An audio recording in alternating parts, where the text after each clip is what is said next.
do that one. No, it's taken away. Good afternoon, everyone. Welcome to the Town of Poughkeepsie Planning Board meeting for July 16th, 2026. Please join me for the pledge to start. Pledge allegiance to the flag of the United States of America and to the republic for which it stands, one nation, under God, indivisible, with liberty and justice for all. Thank you. Just a warning up front, we have a large agenda tonight, so we are going to try to keep public comments to the 3-minute standard. And we'll move right on. First one up is South Hills Commons. And they're not appearing tonight, but we do have to hear if there's anyone who wants to talk, because it was advertised comments. So I move we open the public hearing. Second. Moved and seconded. All in favor? Aye. Motion passes. Opposed? Motion passes 5-0. We have 5 board members present tonight. Does anyone in the audience wish to comment on South Hills Common? Seeing no hands pop up, is there anyone on Zoom wish to There's one person. comment on South Hills Commons? There's one person in the... Oh, one person in the room. It's a little hard to hear back here. Come on down to the front desk here. I think they're just commenting on it was hard to hear. So we opened the public hearing for South Hills Commons. Is there anyone here who would wish to speak on that application? Nope, okay. All right, in that case, checking again on Zoom if anyone wishes to speak about South Hills Commons. It'll be adjourned, so there will be another opportunity. All right, seeing none, I move we adjourn the public hearing to August 20th, 2026. Second. Moved and seconded, all in favor? Aye. Opposed? Motion passes 5-0. All right, next up is IBM Quantum Facility. Yep.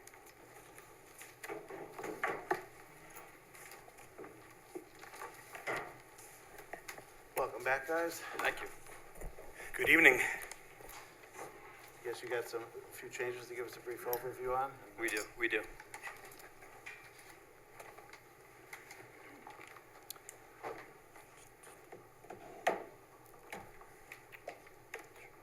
Don't, you gotta, you have to share the screen in Zoom, right? Okay, just making sure Yeah. I saw you plugging things in and I didn't wanna.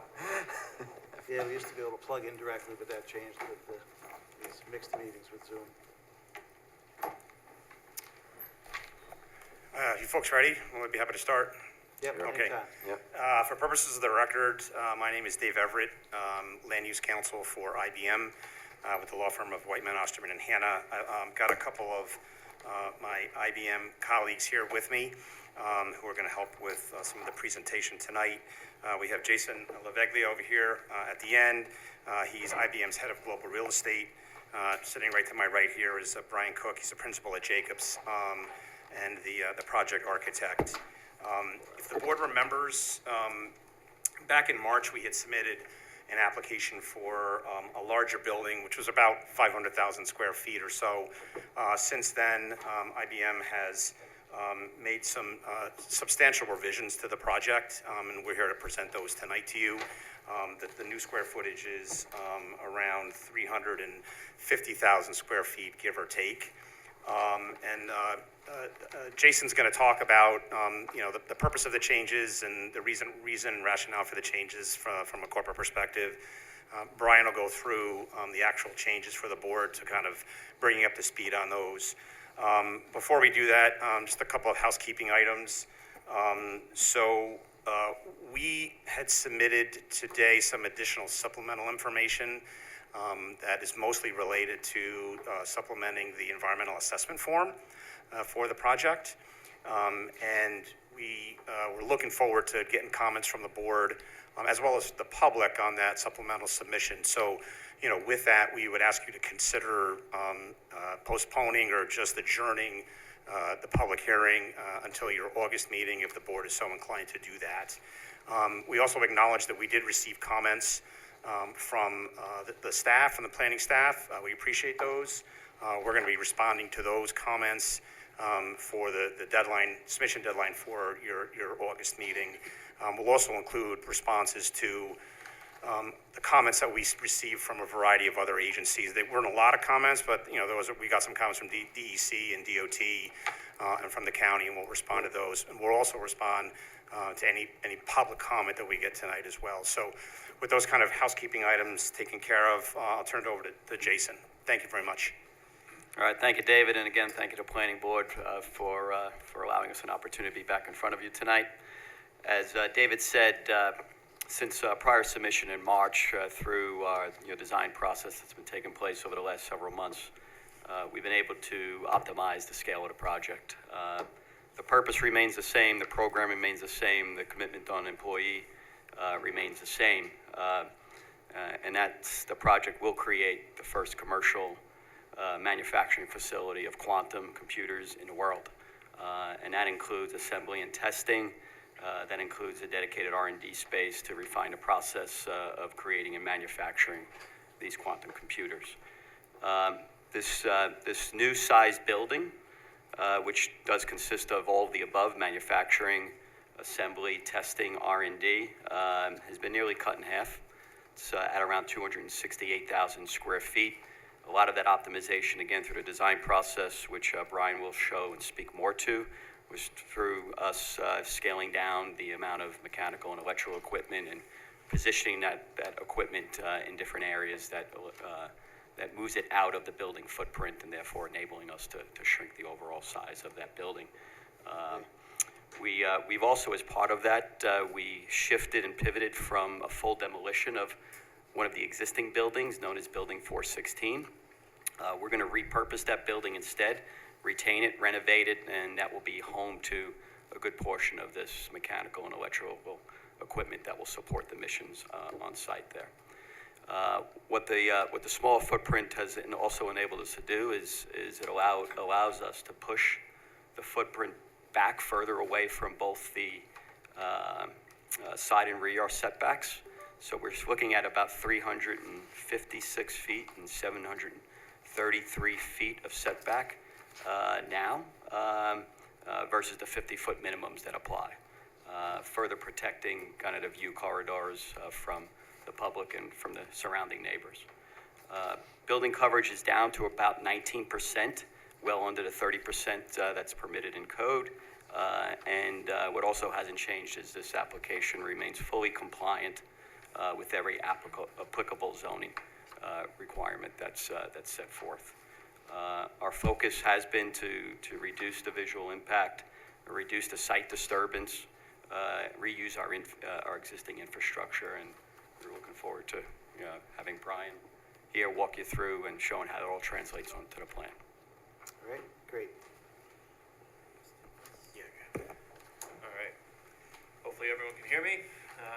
So we'll walk through we're going to try to go through this pretty quickly, and we're going to highlight what's changed. We're not going to try to hit on everything we did previously. So as Jason mentioned, we have our zoning compliance table, as he mentioned, all compliant. We also added in a what has changed table from the last one to this, and some of the salient points. So as you're doing the review in more depth, that would be good to use as a guide. This is our limit of work and the buildings that are being totally taken down, buildings 414 and 415, and then some interior demolition shown in blue on 416 with some selective exterior demo for a new loading dock. So keep it in the cafeteria. Keep it in the cafeteria.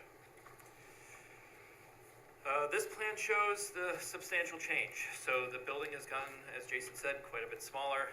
It is now taking the place of buildings 414 and 415, and we are moving it away from IBM Road quite substantially. And as you can see, we'll talk about it here in a little bit, we're maintaining the 100-foot buffer, landscape buffer, plus adding quite a bit of what we call our meadow, which we'll talk to in a minute. In the blow-up plan to the left that you can see, there is a existing structure on property where we've been talking about needing to protect the views from it. So that's just highlighting that there will be a line of arborvitae there that will grow up and be able to protect the view shed from that house. This This is a blow-up of our parking plan. The parking goes from just over 1,000 previously to about 452 now, based on the calculations of the new project size. We're going to be utilizing the existing parking lot and completely restriping it to make sure that we're compliant with the 26-foot drive aisle and the stall dimensions as required per town. That also has, as noted in purple, the dedicated EV charging stations, and the accessible parking is over near the little piece of blue IQF that you can see, so they have direct access to the entry. That also has EV charging for the accessible stall. Site circulation more or less remains the same. What has changed is a little micro environment around the building. There's now a new location of the loading dock, and also getting trucks over to the south side of 416. So other than that, all site entries and exits that exist today, we will utilize moving forward. Similar with the emergency access, again, being able to utilize what the fire department, police, ambulance are used to coming in on, and this actually improves the firefighting facade access in and around our building now that we have more driveways and aisles for them to access through. Just need to work with them on the FTC connections and things. Yes, we still maintain the 2 FTC connections that they asked for previously at both firefighting facades, but we will meet with them again and go through it all with them. Construction logistics plan. So this shows that we're maintaining everything within the limit of work. There's no truck movements that would happen on public right-of-way. All backups and deliveries would be on property and utilizing IBM Road to quickly get in and out of Route 9, shown by the green line. Existing site utilities. So as we have talked about, the majority of them would be able to stay where they are, the town sewer and the electrical that's feeding IBM campus. There is a small relocation of a portion of a gas line that we're working with Central Hudson on currently. It's about 400 feet of line that we're in the process of just moving out of the way of where one of the corners of the foundation need to be.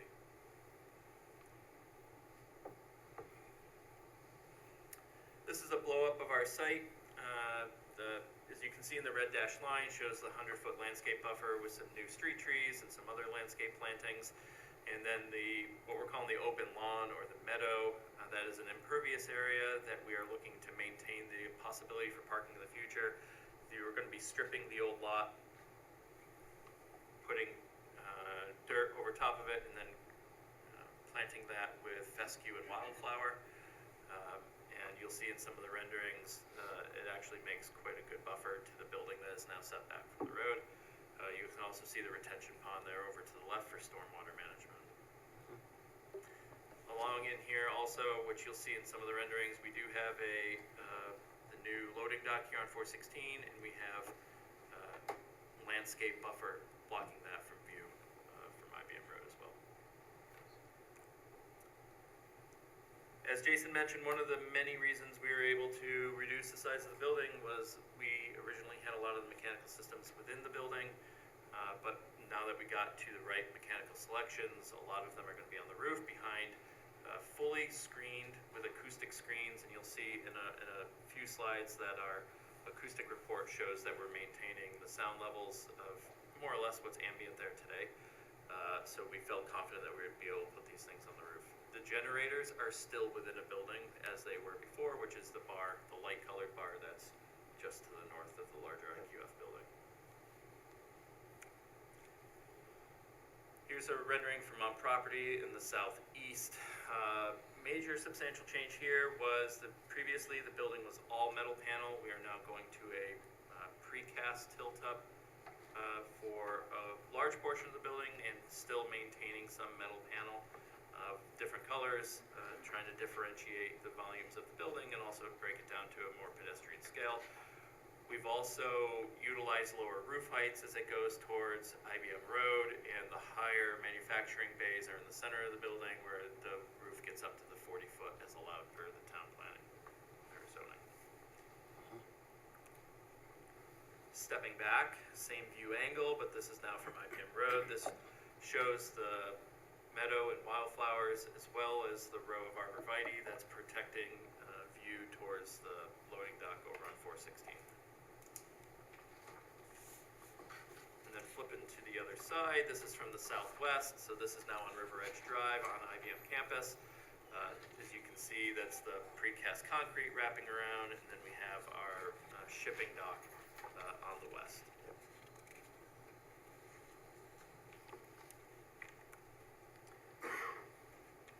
Here are 2D elevations of the main building and the generator building. And then building sections where we established the roof height of 40 feet from the entry.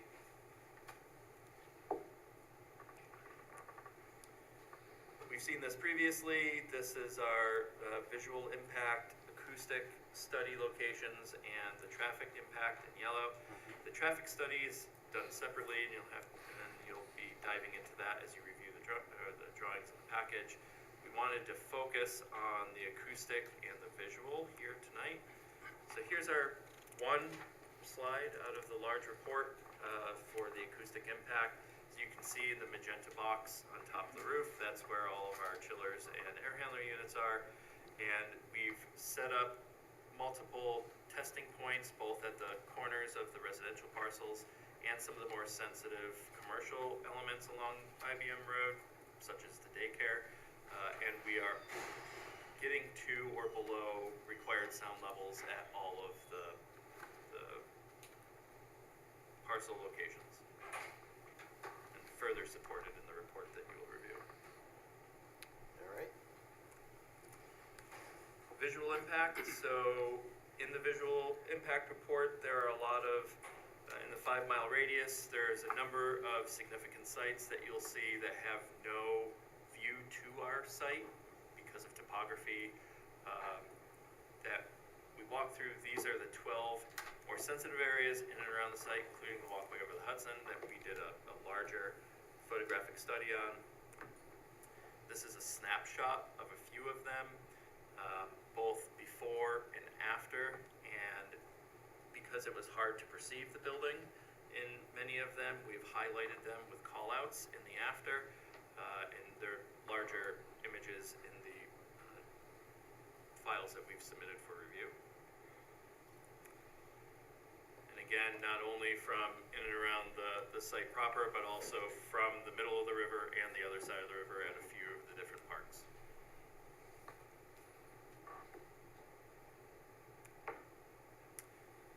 And with that, I'm going to hand it back over to Dave.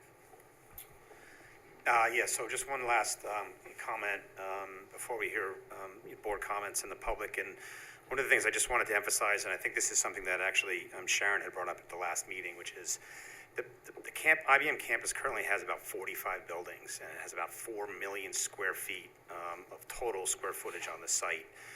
This project net is going to add about 86,000 square feet, which is a little over 2% of an increase in the building square footage on the site. So when you take the campus as a whole, it's a pretty minor increase in the overall, campus. So we wanted to try to at least bring that context out so people could consider that. But, with that sort of closing, we're certainly happy to take any comments or questions you may have. Thank you. All right, thanks for the presentation. Go to Kristen. Great, thank you. Yes, so the application's on for its first public hearing this evening. It is also on for seeker review, coastal consistency review, site plan review, and architectural review. For seeker purposes, just for the record, the action is an unlisted action subject to a coordinated review. The planning board declared their intent to serve as lead agency on April 16th, 2026. To date, no objections have been received. We're past the 30-day window, so the planning board is the lead agency. We had requested, as part of the staff's review earlier, or when they were here in April, several analyses, which we know that the applicant has been working on, and we expect to be able to review those analyses, myself and other staff here at the town and other agencies, over the course of the next month or so. I believe the applicant would like to appear back in August. So we'll be, my review is still pretty high level. We were looking for some more details in the plan set. We know that you were reworking the higher level schematics of the project. So at this point, staff is recommending that the board would open the public hearing, hear any comments, and adjourn the public hearing to August and defer action with comments. Just a couple of housekeeping things. So obviously Andy Learn reviewed on behalf of CPL for Site Civil, Mark Petroro evaluating traffic from JMC, and then also for county planning purposes, the GML referral, we did send the package, the supplemental package over to them this week. So they now have it in their possession to start reviewing. And that's it from me. Great, thanks, Kristen. Start with Andy to see. Yeah, I think at this point, we're just kind of looking for more, more information, more detail. The plans have obviously changed, progressed. Specifically, some of the things that I saw on your list that are forthcoming include the SWIP, additional lighting plans,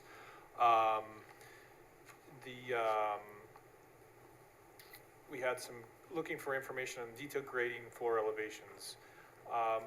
The meadow out front is great for screening. One thing that we want to keep in mind is that there are town utilities through that parking lot. We just want to make sure we maintain access to those.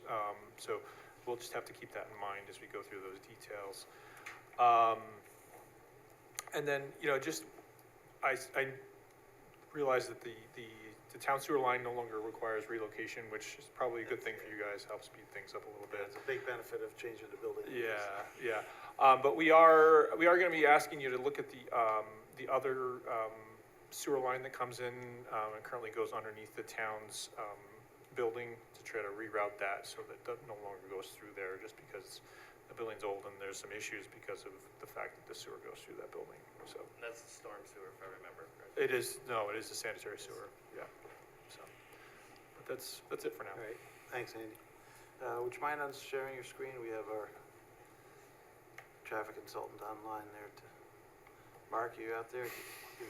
Looks like Yes, yeah. Yeah, Yes, hello. you're in Hawaii. Good evening. All right. Keeping with the theme.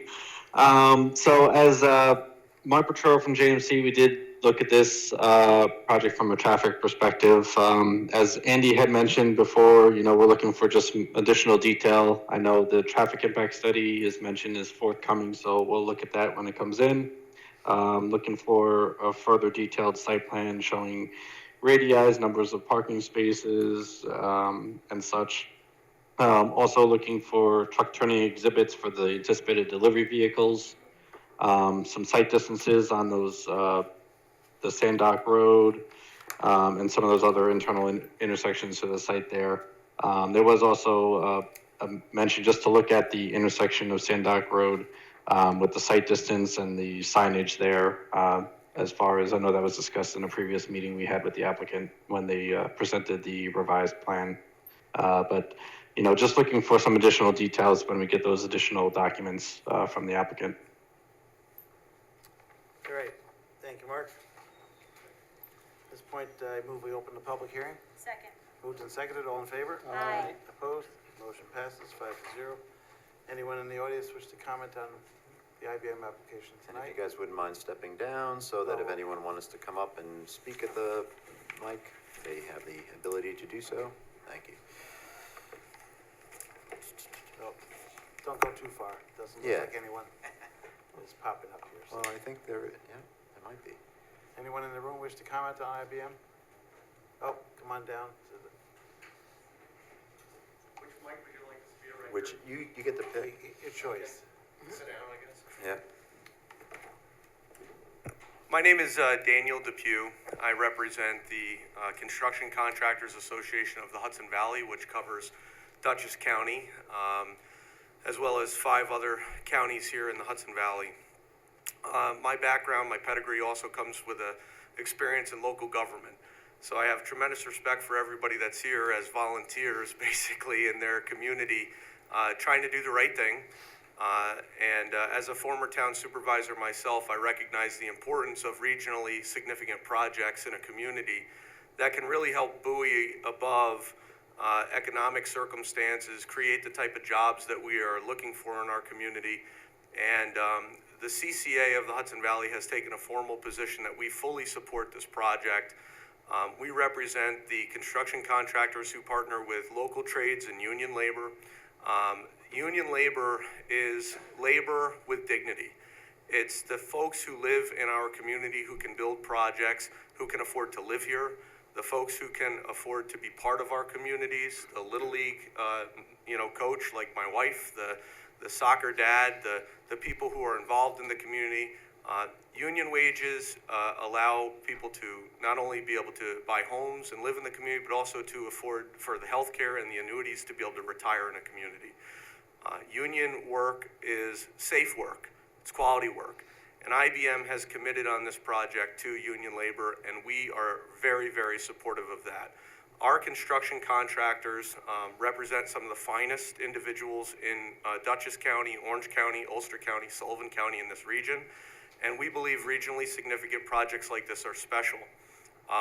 In my experience, one of the best things you can do when you have something tremendous in front of you is act swiftly and prudently upon it.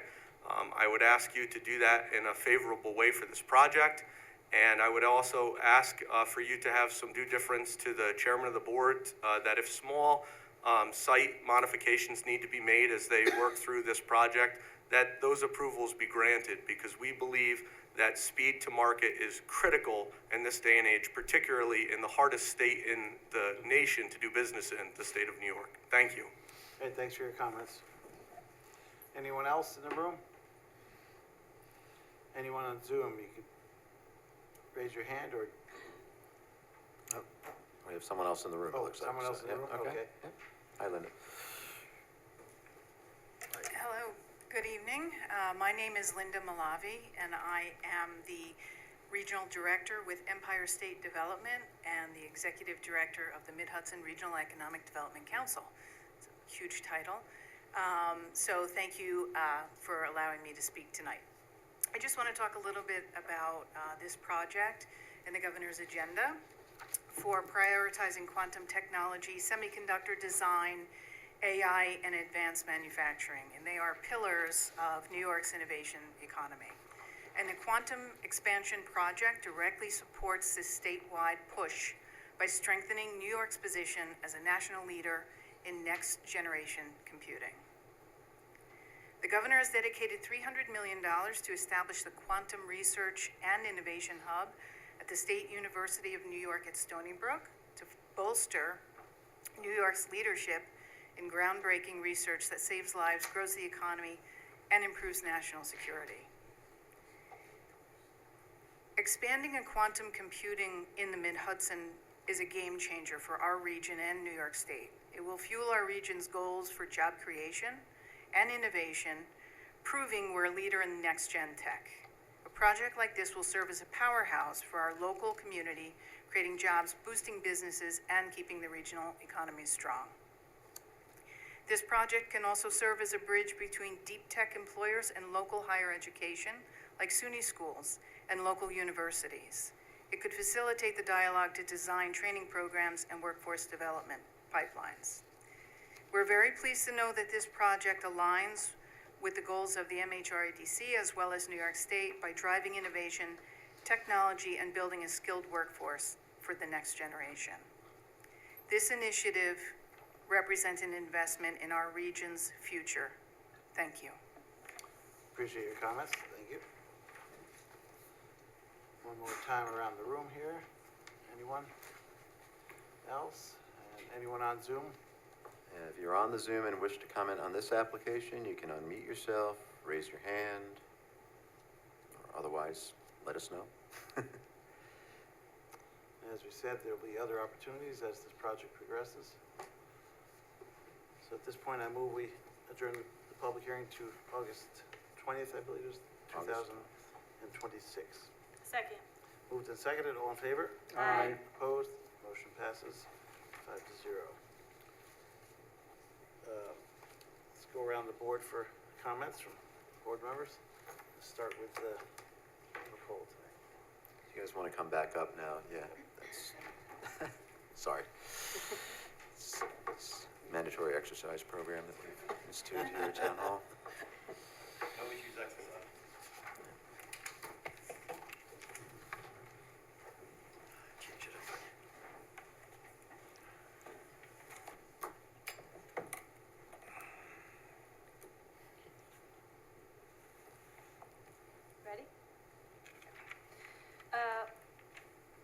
signage plan? Do you have one yet? Yes, it's in what will be submitted to you. Okay. Yep. All right, great, so next middle. Let's see here, so are you disturbing 29 acres, is that correct? In whole, is the whole project is? The whole limit of work, so it's not Okay. full disturbance, Okay, but it'll have activities on it. okay. If you could just make sure to move the mic over a little bit so Yep. that, yeah, and just because there are people on the Yep. Zoom and I want them to be able to hear, so thank you.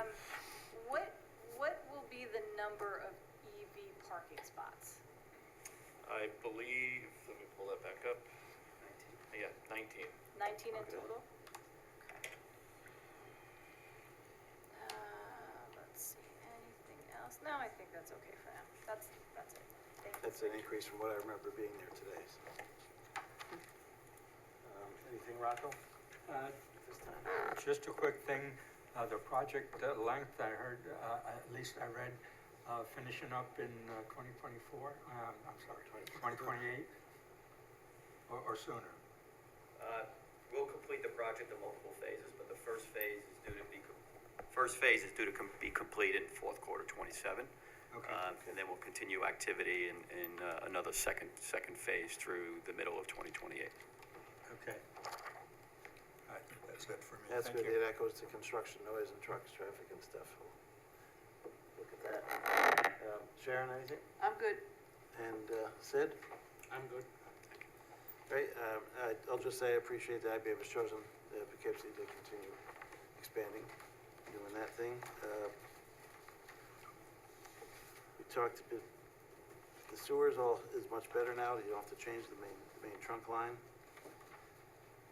And only other thing I'd suggest that if you ever see using some parking in front of the building in that green space that you've created, to give us a land bank parking plan up front, and that way if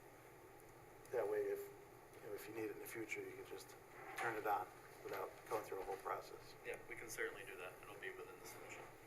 If you got an idea of a layout of something there. Yep. And that's all I have. Okay. I move that the planning board defer further action on this application and direct the applicant to respond in writing to comments of the planning board and those received from town departments and agencies, included but not limited to the following 1 through 15. Second. Moved and seconded, all in favor? Aye. Opposed? Motion passes here. Good to go, we'll see you next month. Thank you all, appreciate it. Next up, Central Hudson's 5K, or SK transmission line.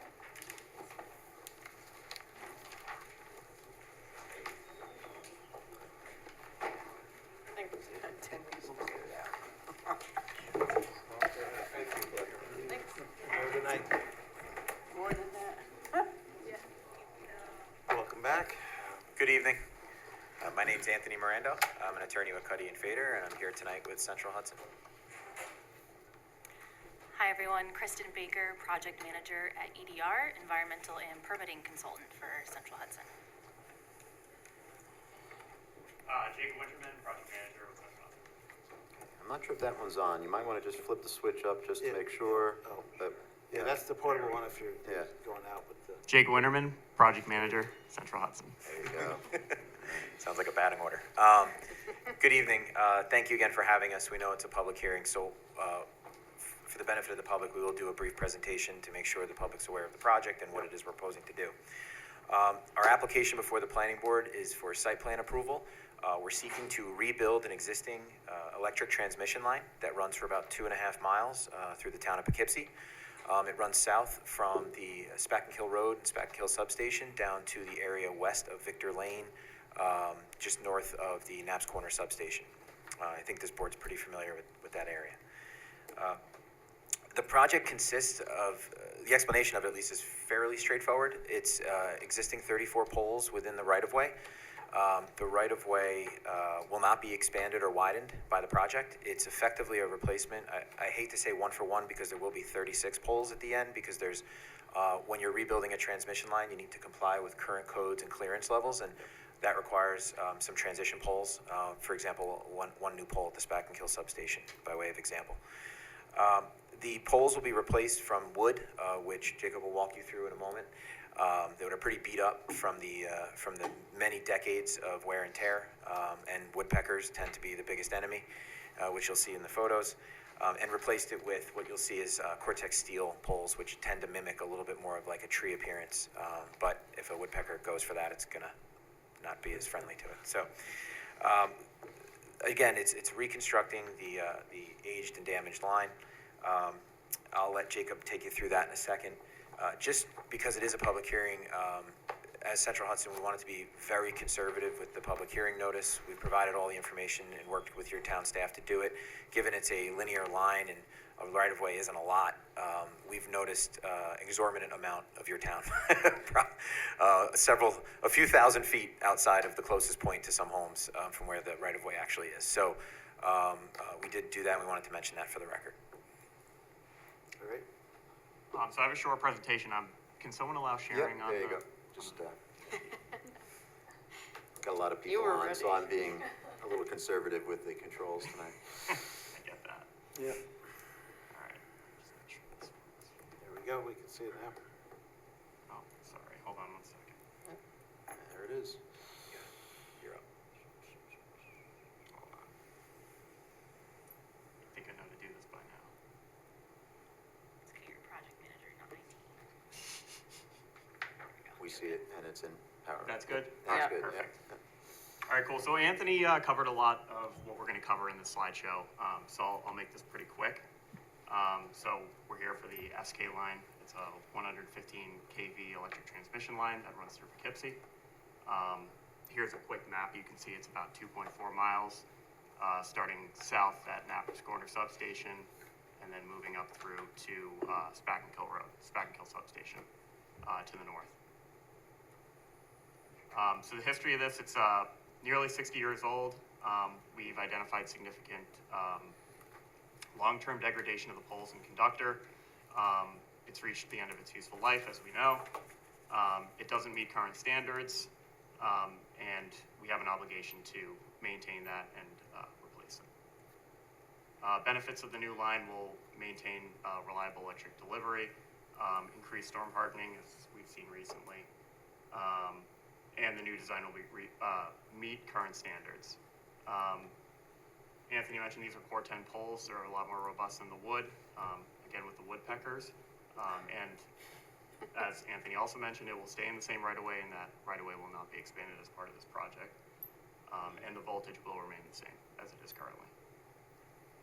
So the fun stuff. So here's a couple of photos of the existing conditions of the poles and the degradation. You can see there's significant damage due to woodpeckers and just time. Yep. This is a comparison from an existing transmission line that we recently rebuilt. This is what the new poles will look like versus what an existing SK line pole looks like now. And then quickly through the schedule, I know big question is construction. So we're planning to start in Q4 2026 or Q1 2027. With final restoration in the growing season of 2027. And that's all I have. And I think it's important just to add one thing to that is that while that's the 2.4 miles of the line, each section that they build at a time goes rather quickly. It's a couple weeks near individual properties. So I think it's important the disturbance for a community member isn't an extended period of time. It's pretty quick. Moves down the line, so Yeah. to speak. Yeah. All right. Thanks. All right, Kristen. Okay, so the application is on for its first public hearing this evening. It is also on for seeker review, site plan review, and architectural review. For seeker purposes, it is an unlisted action subject to a coordinated review. The planning board declared their intent to serve as lead agency on May 21st, 2026. To date, no objections have been received. The planning board is lead agency. My comments are extremely minor at this point, and so staff actually did prepare a draft negative declaration that is in your packet for consideration. You should have received a revised neg deck. We did beef it up, if you will, a little bit. We just wanted to make some additional references, and I say we, but it was in consultation with Central Hudson's team, to some of the materials that were developed in order to provide a thorough application. So those were largely the changes that were included, and just some typos as well. Good stuff. So yeah, the staff is recommending that the planning board open the public hearing, hear any comments, potentially close the hearing, adopt a seeker resolution, and adopt a resolution to grant conditional site plan approval. And then, believe it or not, yes, we do conduct an architectural review. We have historically for projects like this, so that is also before you.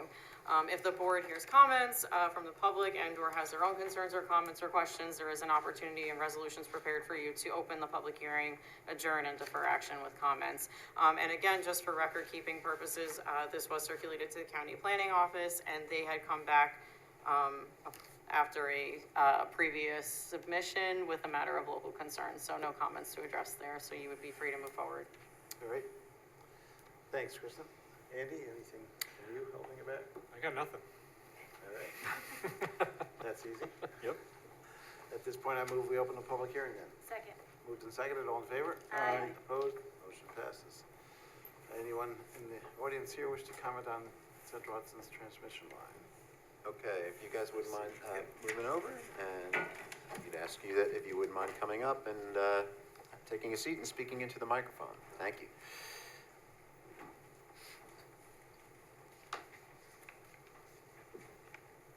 How you doing? Good evening. My name is Rachel Wiener. I have a house that's along the Can you just bring line. this a little bit closer to? Yeah, tilt the microphone You can down. move the microphone, actually. There you go. My name is Rachel Wiener. I live along the utility lines, and in particular, I note, because I went to the planning board offices, that there's a utility pole that's going to be moved that's in between my house and the neighbor's house. And it's going to be moved to the other side of the wetlands. And I'll tell you, let me just tell you exactly it is.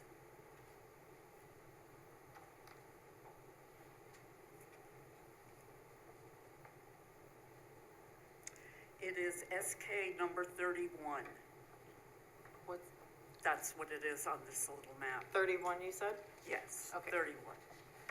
And so it's going to be moved from one side of the wetlands to the other. But my question is, if as this is being worked on, what if a decision is made to move one of the poles? I'm most concerned that the poles will be visually not pleasant if they're directly in front of my house. As it is now, it's fine. And so that is my concern, and maybe the concern of others. I don't know, because I don't know who is there. So I'm just wondering whether, if there is a change to this map, will I be advised as to what that change would be? Because I would like to speak my mind if it is changed. All right, we'll talk about your comment when we come back, when the applicant comes back up. Okay? Great, thanks Thank for you. your comment. I'm not sure what you said, what you mean, what you're... So we have your comment, and once we close, or adjourn or close the hearing, we'll talk with the applicant, and the board will ask Oh, that okay. question, and you'll be Very able to hear the answer Thank at that you. time. Yep. But also, I just want to say that I spoke to a secretary who helped me. I guess she's a secretary. It was you, Rachel. She was most helpful, and a Couldn't agree pleasure more. to do business with. She's okay. Thanks for your comments. Thank you. Anyone else in the room wish to comment? Anyone on Zoom? Oh, anyone on Zoom wish to comment on Central Hudson's application? So again, if you're on the Zoom and you wish to comment on the Central Hudson application, now would be the time. You can unmute yourself or raise your hand. Give it another minute or two. Not seeing any, so at this point, I move we close the public hearing. Second. Moved and seconded, all in favor? Aye. Opposed? Motion passes 5-0. We're gonna go around the board for comments. Central Hudson, back come on up. back down. you all would say, come on back. Start with Sid this time. The Hello. comments. How would this replacement impact the electric rates? Do you see the electric rates going up after these changes? From a customer point, I'm also a customer Yeah. of Central Hudson, wanted to know the replacement, what you're doing. How would this impact the electric rates going forward? I mean, in today's world, it's a great question. It's not an unreasonable question to ask. I have to say, it's not particularly relevant to the planning board application, but just to give you some background, because I'm not a rate case attorney, so I don't want to misspeak on any of this.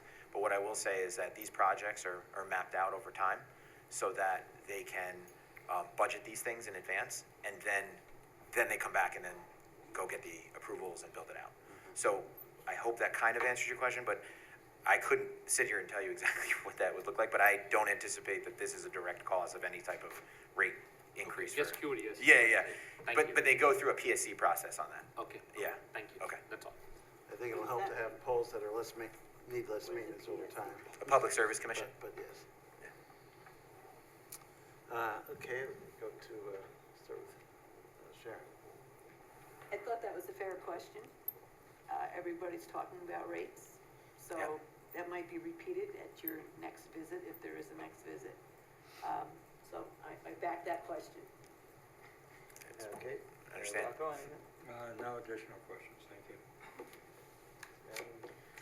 Yeah, so this was a question that I brought up. I just want to touch up on it again, since we did have someone from the neighborhood come forward about it. So there are 3 poles within the wetlands that you're replacing, right? So I guess my question is, and I kind of got the answer, but are you doing your best to replace them as close to the original poles as possible? That's my only question, and it's really from a wetland disturbance standpoint. Yeah. Also, I understand also what our residents is talking about. Essentially, if you have a pole that's currently at, at one location at your house, you might not necessarily want it to be then more directly in front of your house, so. Yeah. So I'm not the wetlands expert, so I'll let Kristen answer. But there was, the existing poles that are there now are being replaced, and yes, the attempt is to be as close to where it was as possible. Okay. It won't be exact. Kristen, you can talk a little more to that. But in addition, just to the comment that you raised in the public raise, which is a fair one, of course, it's their backyard, it's their property, we understand that. Right. Incredible details is given to designing the entire line for 2.5 miles. Yeah. And it's kind of like a row of dominoes, right? If you move one, the next one moves. So they're very particular in how they're placed, the distances to create the sag for the clearance requirements, all those things. But it isn't ignored on them that it's people's homes and they want to be respectful of that. So I believe we took a quick look, and we'd like to, after the hearing, after the meeting, we can certainly show on a plan that it's not an incredible amount of distance the pole is being moved. But we can certainly show that to them. And I think the comment was also about that it would be moved in a different location than is shown on the plan. And I think the idea is that we're here getting approved for the plan as proposed. Right. So we're not out in the field, willy-nilly changing locations. Of course, there's field changes that we talked to Mike and Kristen about, but it's not something that they just go out and do something different. So That's minor, yeah, so Yeah. if you could let her know how far SK 31 is moving from its current location. I want to look a little closer. I think it's something like 10 to 15 feet, but we're looking at an 11 by 17 plan in the side of the room here, and I don't want to give the wrong distance. But Kristen, if you want to jump in on the wetlands. Yeah, so for the 3 poles in wetlands, they will be in the same wetlands that they currently exist in. So there's no new impacts to wetlands. It's just removing the old pole, shifting it slightly to accommodate the new line in the same wetland. And like Anthony alluded to, it's like a 10 to 15 foot shift in those wetlands. So by the naked eye, you probably wouldn't even notice that. So that's kind of the shift of all the poles to Accommodate the new standards and keep impacts to the minimum to the extent practice.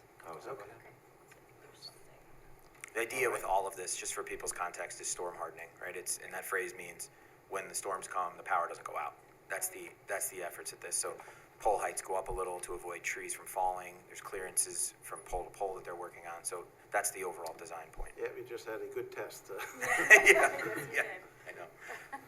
You know, and in answer to the residents' Yeah. specific question too, and you alluded to this, when there are changes in the field, there is a process that we go through. It's a field change process where staff reviews those and approves those before they get done in the field. I say that like it always happens perfectly, but that's the process that You're we have. manifesting Yeah, and you guys are good at it, so we appreciate that. You know, so there would be it would be reviewed if there were any changes, but I think, to your point, it sounds like in this case, there's been quite a lot of work already done on the design that's much, you know, it's unlikely to be significantly different than what's shown on the plans, right? Is that fair to say? Yes. Okay. I just have two follow-ups to that, just because I want to be very clear, because I know that there were, I know you had a lot of questions, so I just want to make sure you get all your answers. One was related to the wetlands, relocation pole, relocating the pole. I don't know if you might be able to just touch on what you're doing in order to help eliminate that disturbance. I know you talked a little bit about it last time, but then the second thing was just visually, what the pole would look like. And I think, to be fair, the pole height at that particular pole, if you are in fact referring to SK 31, is originally 60.6 feet. And it's going to be about 70 something now. I don't have it in front of me. Yep. 73. Yeah. 77 feet. Yeah. So about, Yep. So it is increasing in height, but I just want to be fair and also clear. So, Yeah. and again, I think that speaks to you having to realign and also new technology and all that, but I'm not the expert, so. Yeah, so to avoid and minimize disturbance to the wetlands, we utilize timber matting or an approved equivalent, which are all shown in our drawings. And the construction crews will lay those down before they disturb the wetland. It does cause a little bit of compaction, but we ensure that when construction is done and those timber mats are removed, we allow the soil to kind of perk back up, so to say, and then it's revegetated with an appropriate seed mix so that a year from now, 5 years from now, it still looks like a wetland. And then in terms of visual character, in our application, we had a very extensive visual impact assessment, and our experts were able to conclude that even though there are those pole shifts and slight height changes, like you mentioned, overall there will be very minimal to no impact to community character and visibility of the line in the area. So even though there are those individual increases in height, it won't impact the character of the neighborhood. Thank you. all right. Thanks for your explanations. I've got no particular comments remaining on the particular line, but I think I asked last time, I don't know if anybody looked into it, there's old transformers from the Knapp's Corners redo that Brian Demisco was overseeing. So I don't know if there's any comments on the disposition of those transformers, So, because that was supposed to be all dismantled and just level, empty. so lot they've been there. decommissioned, so they're not connected to the grid at this point. Yes, that we know. Yeah, And just, I I just know want to you make sure. can't just haul them to the town dump, but. Yeah, Yeah. no, and we know this is unrelated, but we're happy to talk. So really quick, so the plan that was approved had removal of some equipment, and some equipment was staying. So we just wanted to make sure we were talking about the same thing. There is some stuff in that front right corner. I hate to say that. But, yeah, well, the Tilcon line is still. Yeah, okay, so is that's still there. I'm talking about closest to. The decommissioned transformers. Okay, Correct. I just wanted to make sure we're on the same page. Correct. Okay. The decommissioned ones on yeah. the, off to the side. I would only say that they're extremely difficult to move. So they are staying at that location until we find a home for them. That's as far as I've got with our team. So I've been focused on the Okay. escape.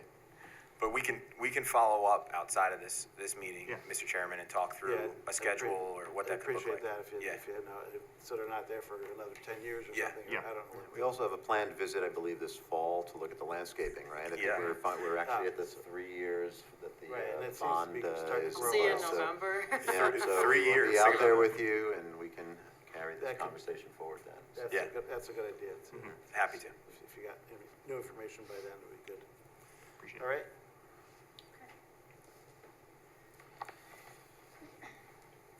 Yep. I move that the planning board hereby determines that the Central Hudson SK transmission line replacement project will not have a significant adverse impact on the environment, and that no environmental impact statement will be required for the reasons set forth in the negative declaration dated July 16, 2026. Second. Moved and seconded for secret. Call the question, all in favor? Aye. Opposed? Motion passes. I move the planning board grant conditional site plan approval for Central Hudson SK transmission line replacement project subject to the following. Respond to the comments of the planning board and those received from town departments and agencies, and said response to be reviewed by the planning department as to adequacy and completeness inclusive of but not limited to the following 1 through 11. Second. Moved and seconded for conditional. All in favor? Aye. Opposed? Motion passes 5-0. Normally we do an architectural review, but there's really no buildings or anything. Well, they could put up a picture of But the new let's lines. see a picture Yeah. of the, picture of the pole again. Carl, I Oh, think yeah, Sue sure. has a question or. Oh, Sure. sure. An ignorant question, so since you're trying to change or replace the line, right?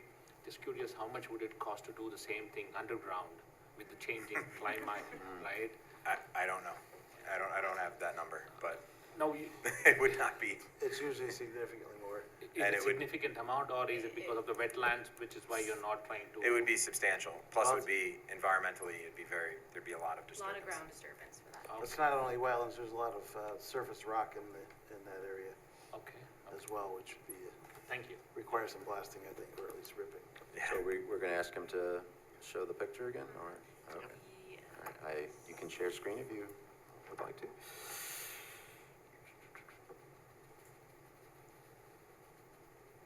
There we go. So we've got the existing wooden poles on the left and the new, Correct. No, those are, aren't those Oh, I'm both? sorry, on that. Are Yes, those on the are left, yep. replacements, or are those existing? Which- The one on the left is existing, the one on the right is, replacement is the new. See, This- you can't even tell, they look so I good. know. They are very similar. Some of them are, they vary in height along the route because of the topography, but, Do the new poles, do they start brown like that, or do they have to weather? And if so, how long does it take to? I've actually never seen a delivery fresh from the factory. I've only ever seen them in that color. Okay. But I believe Corten does start looking like a dark oiled metal, and then eventually, as you see over time. But you can tell like different vintages based on how they age too. Some are purple, some are more brown. Just curious. yeah, I think the ones they did going from Naps to Myers, KM line, I think, has already had brown out. Yeah, those are. So. All right, anybody have any comments? I move we accept architecture as presented. Second. Moved and seconded, all in favor? Aye. Opposed? Motion passes 5-0. You're good to go. Good luck with the project. Thank you very much. We'll be talking a lot. Keep the lights on.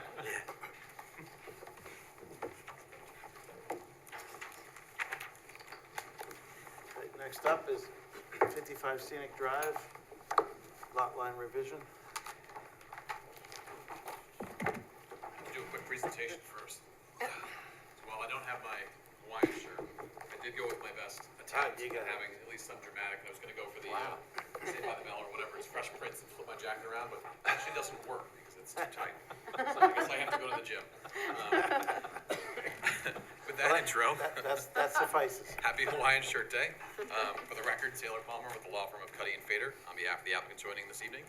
Tonight I am joined in the Zoom universe by Dan Kohler of Hudson Land Design, who's our project engineer.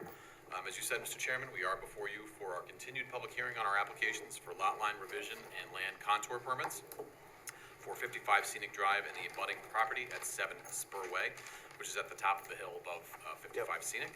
As we discussed during our initial public hearing, we're proposing a lot line revision that involves the Haddad's acquisition of about 0.2 acres of land from the 7 Spur property along the existing shared boundary. Understanding that you've had a busy agenda with some big projects, and now we're back to, I'll call it back to earth. We are, for anybody that may be in the public, I'll just give a very quick overview of this, but since our last meeting, Hudson Land Design has been in contact with town staff, Mr. Learn, and others going through our updates about the stormwater and the existing drainage. After 6 months of jointly investigating the stormwater issues with the town's highway superintendent and the sewer departments, it was determined that there was a sediment buildup in the catch basin and then the manhole junction of the system going into the town system. So we briefly talked about it at the last meeting, and since that time, we've now developed a system that we've at least preliminary gone through with Andy and company. So as we detailed in our supplemental submission to the board, the investigation took a little longer because the neighbors actually had paved over the manhole in that location. So that's since been cameraed and inspected, and we learned about what the obstruction was, and that's now since been jetted out. So the unearthing of that manhole, which appeared in mid-May, allowed Hudson Land Design to complete that stormwater investigation and design stormwater improvements for the property and prepare a drainage report, which has since been submitted in our June 22nd submission. Since our last meeting, at which time the public hearing was opened, the board classified our project as unlisted action under seeker. The applicant has revised our project plans, and we included a major contour permit. We updated the EAF, because that all happened in the last few months as well. So with that, we do have some legal documents that we have to put together that relate to the lot line adjustment, and then some other materials from staff comments. Lastly, but not leastly, the major land contour permit. Similarly, we revised those plans to include existing conditions and the removal plan on the land contour permit. The only limited change there was certain percentage or small portion of the sport court would be maintained. Why that's important, it still keeps us at the 35% coverage requirement, so the max. So that was the only change, was maintaining some of that sport court and otherwise utilizing the pavers for that system. I'll let Dan Kohler very quickly in the Zoom universe just speak to you about the technicalities of the lines in the location, the number of the years of the storm, so to speak, that it can manage, and what their work out on the scene has done to date. All right, thanks. All right, Dan, go ahead, share your screen. Good evening, everyone. So basically, once that manhole was uncovered, we were able to find out what the slope of the existing pipe was. So there's an existing 12-inch corrugated metal pipe that runs from the catch basin that are on the basically on the common property line between 55 and 57 Scenic. And we were able to prepare a stormwater analysis of the contributing drainage area to that. And what we found was that we did a comparison of the say 2020 conditions, which is before the additional improvements were made at the 55 Scenic Drive property. And we found that there was a slight increase in those flow rates from the pre-2020 condition. What we were able to also do then at that point was consider upsizing that pipe. And the 12-inch pipe was generally not capable of even carrying the 2-year storm. But what we did was we added a 15-inch pipe that will replace it. The pipe is a high-density polyethylene with a smooth interior lining. And as a result of that, even though our pipe is at a lesser slope than the 12-inch corrugated metal pipe, the 15-inch HDPE smooth line pipe at a lesser slope has more than double the capacity of the 12-inch pipe. And our limits of our analysis were really just to try to bring it to a point where the water is only hitting the top of the catch basin, so there's no ponding necessarily at that inlet. So with that, we are able to propose and discuss with our client. The client was very willing to make that improvement, and it's going to be something that further helps the situation more than what Taylor had just mentioned, which was that there was all this sediment in there previously that had been definitely inhibiting the amount of flow that was able to leave that area as it is. Some of the other improvements that we made here, we lined the driveway with a curtain drain, or trench drain, I should say, I'm sorry. And that will allow for the water that's running along the driveway to get captured into that, and that goes right into the catch basin, into this new pipe, and into the system, and will go away. That's a little summary. I can go into a little more detail if anybody wants, but that's pretty much where we're at. All right, thanks for the overview of, the neighbor was correct in that there was additional water coming in. All right, go to Mike for this one. Okay, thank you. Thank you for the presentation.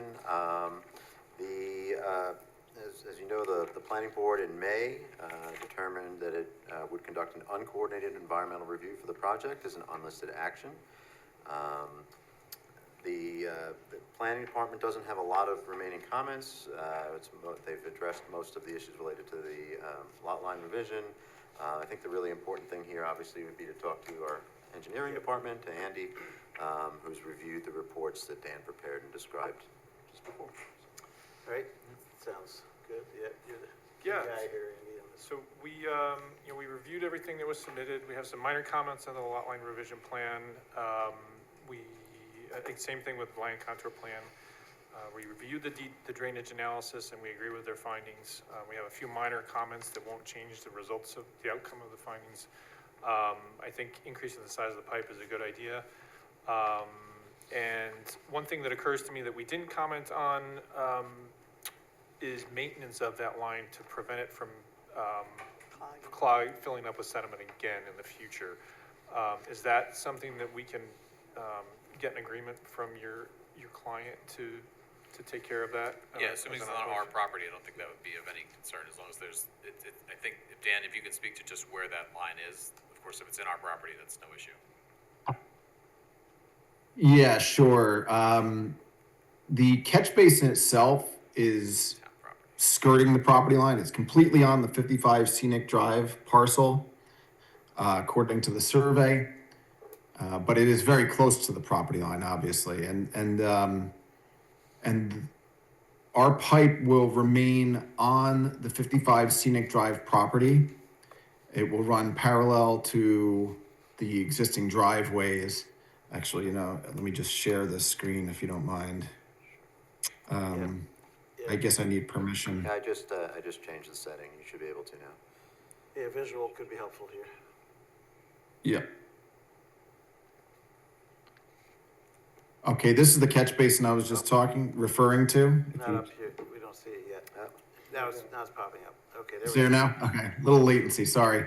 So here's the catch basin I was just talking about. Okay. And the line is right here, the storm line that comes up. These darker lines represent the property lines, so you can see how close we are.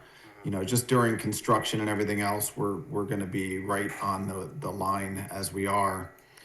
So the pipe comes up and then it takes a slight little turn right at the end into the manhole.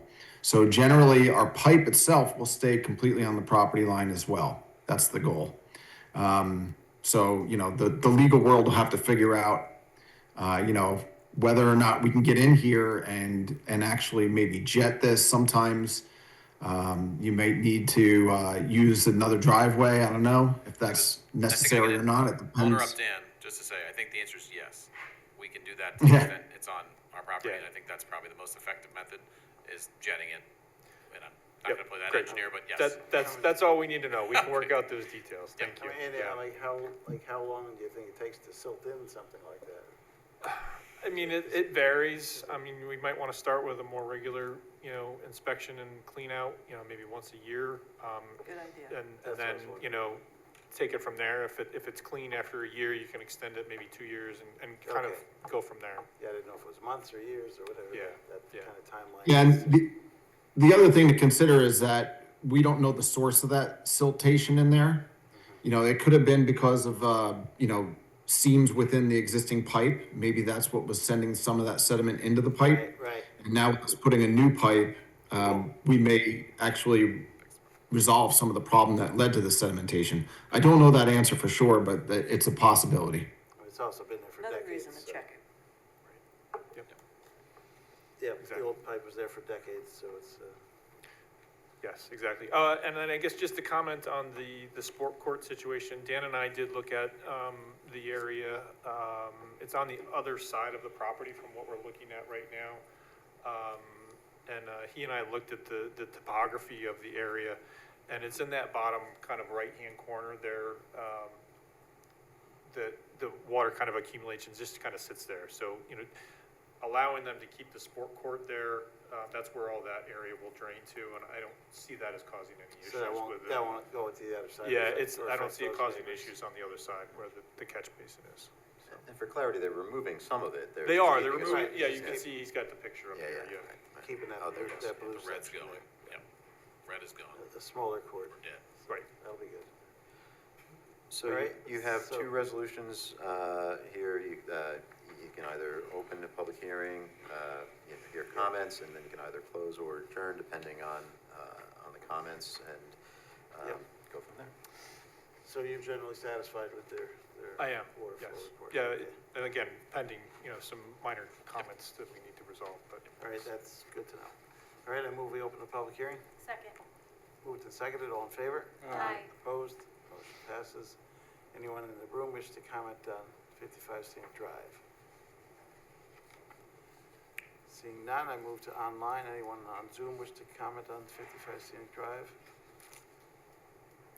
If you're on the Zoom and you wish to comment, now's the time. 55 Scenic Drive.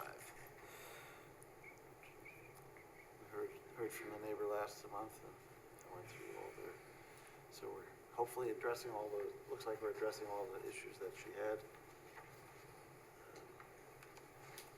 All right, at this point, seeing none, I move we close the public hearing. Second. Moved and seconded, all in favor? Aye. Opposed? Motion passes. We'll go around the room to see what they want to know. Sharon, anything? No, just that what Andy said, it should be checked and start out with once a year. All right. Rocco? Yeah, my question was, and I think it's been answered now, was the source of the sediment. We don't know, but you feel comfortable that with the maintenance and the check-in, we'll be okay? Yes. All right, Great.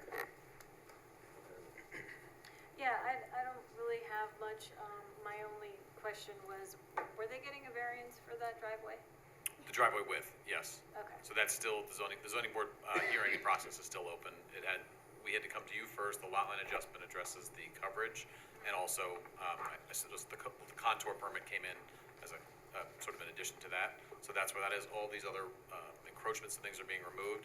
So the remaining variance at the zoning board is the driveway width. So a quick question to you. If they didn't get the variance for their driveway width, would they then have to make it a little bit smaller? Theoretically, I think that would be the only alternative. Take away some of Yeah. that concrete? Yeah. Because, I mean, that could possibly be one of the reasons why there was flooding and stuff like that. Yeah, right? this property is in a bowl. Dan spoke to it at the last meeting. Yeah. Not the 55 Scenic, but the No, I 57 Scenic, understand. and they built in their own Them, drive. Yeah, their it's a whole neighbors, host of, they're all yeah. kind of- And this is gonna be, I think, a betterment overall over even existing conditions, so I think it's, Right. but yes, that would, I think, Yeah, be probably the only addressing the alternative. drainage issues, even if with the bigger driveway, Yeah. hopefully will. Unless the town changes the law, which I know someday they're in discussions of doing about the driveway widths, because I know you get a lot of those, not you, but the No, I know. zoning board gets a lot of those requests. Yeah. Do they? Absolutely. Okay, yeah, Yep. then that's, Yeah, there are other examples of this width on the street. We prepared a whole exhibit laying out like all the different driveways throughout this particular area of the town, but yeah, it's, all right. Okay, thank you. thanks. That's it? Anything? Let's see. So you haven't been to the ZBA yet? or- We've been to the ZBA a couple times, Were and you then, there last night, or? not last or, night. I mean, Monday? no, not Monday. We'll be back before them.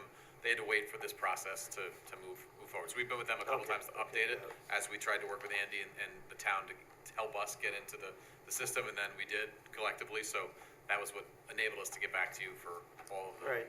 I'm good. engineering side of things. Okay, all right.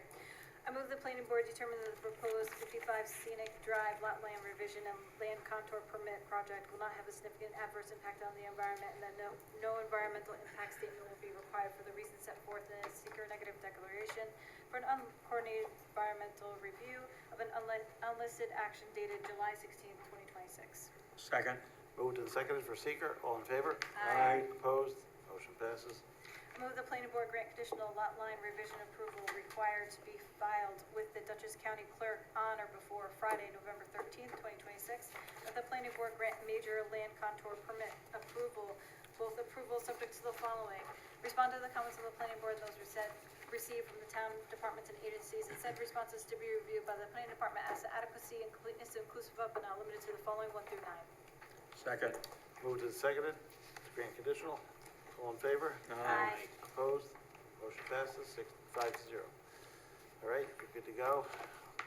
And hopefully get that water issue remedied soon.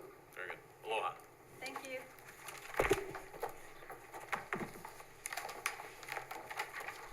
Hudson Valley Credit Union is up. In the batting cage next here.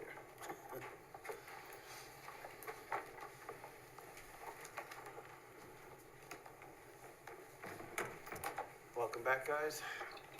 Good evening.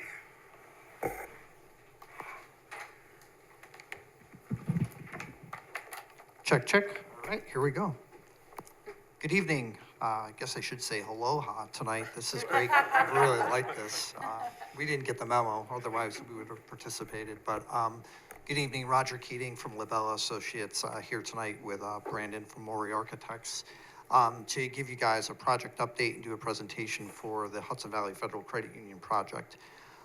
When we were before the board last time out, we had addressed a number of the comments that the board and staff, along with the consultants, had. We had received a late comment from DOT last time, which was going to result in some significant site plan changes. We feel for a betterment, though, of the project. Kristen was very helpful in organizing kind of like this traffic summit for us, where we were able to get town staff as well as the DOT and the town's consultant to kind of come together and really just hash out all the traffic concerns. As a result, I feel like we have a really good plan here moving forward. So when we were before the board last, we had an access point coming out onto the Hyatt Avenue side of things, where we would be at the interchange of 44 and 55. There's no more connection on that side of the site. So everything will exit out onto Fairmont. Some of the board members had suggested in the last meeting about what can we do for turn restrictions there. So as part of our traffic study in consultation with staff, as well as the DOT and the consultant, we had updated our traffic study. We have now made a turn restriction for no left outs from the credit union site from noon to 6. So basically, anytime during those days, the traffic study results have indicated that those would be the times we would want to restrict the movements. Busy times, yeah. Correct.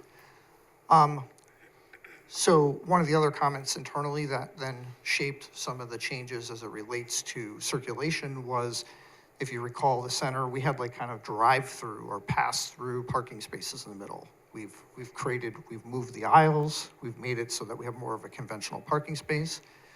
In conjunction working with the fire department, that also helped with the circulation here for the fire truck to get in and around the project site. The Popeyes site, or I should say the ITM site, still is exiting out onto Main Street through the Popeyes property.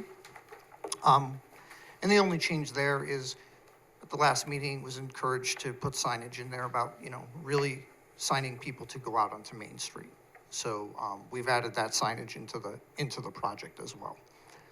So what you see here tonight is basically that all those site plan comments that we received from all the parties. We took a look at the staff comments as well as the consultants' comments as it relates to the traffic. Really, all the major traffic issues have all been resolved. Traffic consultants' comments primarily revolve just around adding some additional signage. We've already incorporated those into the plans because they were really easy, nice, quick changes to do, so that we didn't see anything that Mark had presented that was significant whatsoever. So outside of that, I feel like we've got a lot of the comments and concerns addressed, and we do thank Kristen also for getting this back over to county planning, because there was a lot of things that came up in that county planning comments that we wanted to make sure we also had addressed, and I feel like we got a favorable feedback from them as well. So I'll stop talking about site-related stuff because I believe that's really the balance of it, and I'll turn it over to the star of the show, which would be Brandon tonight, to talk about the building. So, thanks. Guys, I have heavy lifting to do. I will share my screen. Yeah, roll on. Okay.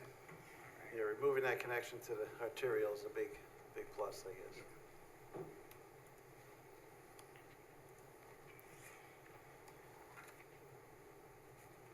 Okay, that looks like it's up. Yes. Okay, What I'm going to do is just quickly kind of walk you through where we started and where we are today, and just a couple things about the surrounding area.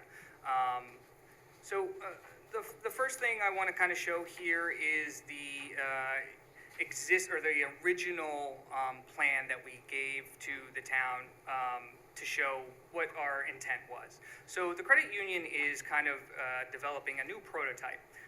They want to. Banking is moving forward. They're moving with a modern look to their branch. It's got crisp lines, it's got simple materialities, and it's kind of got bold definitions of the forms. The main critique from the board was the flat roof. So that was the number one issue.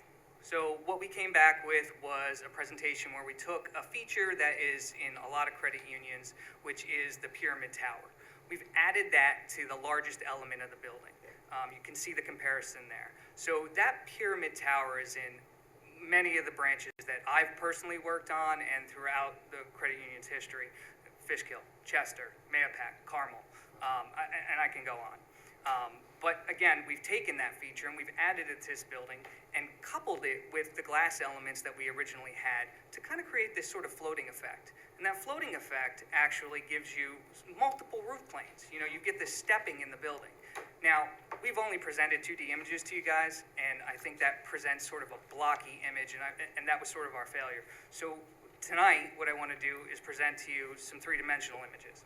So the first one here is on Main Street, looking back towards the building, with the tower feature as the main element. I think this really kind of emphasized that floating pyramid sort of look, the multiple tiering of the building, the vertical metal panel element on the right side of the tower. You're seeing the stone base materials. And I think you see there's a little bit more materiality here. This is the two-story portion of the building.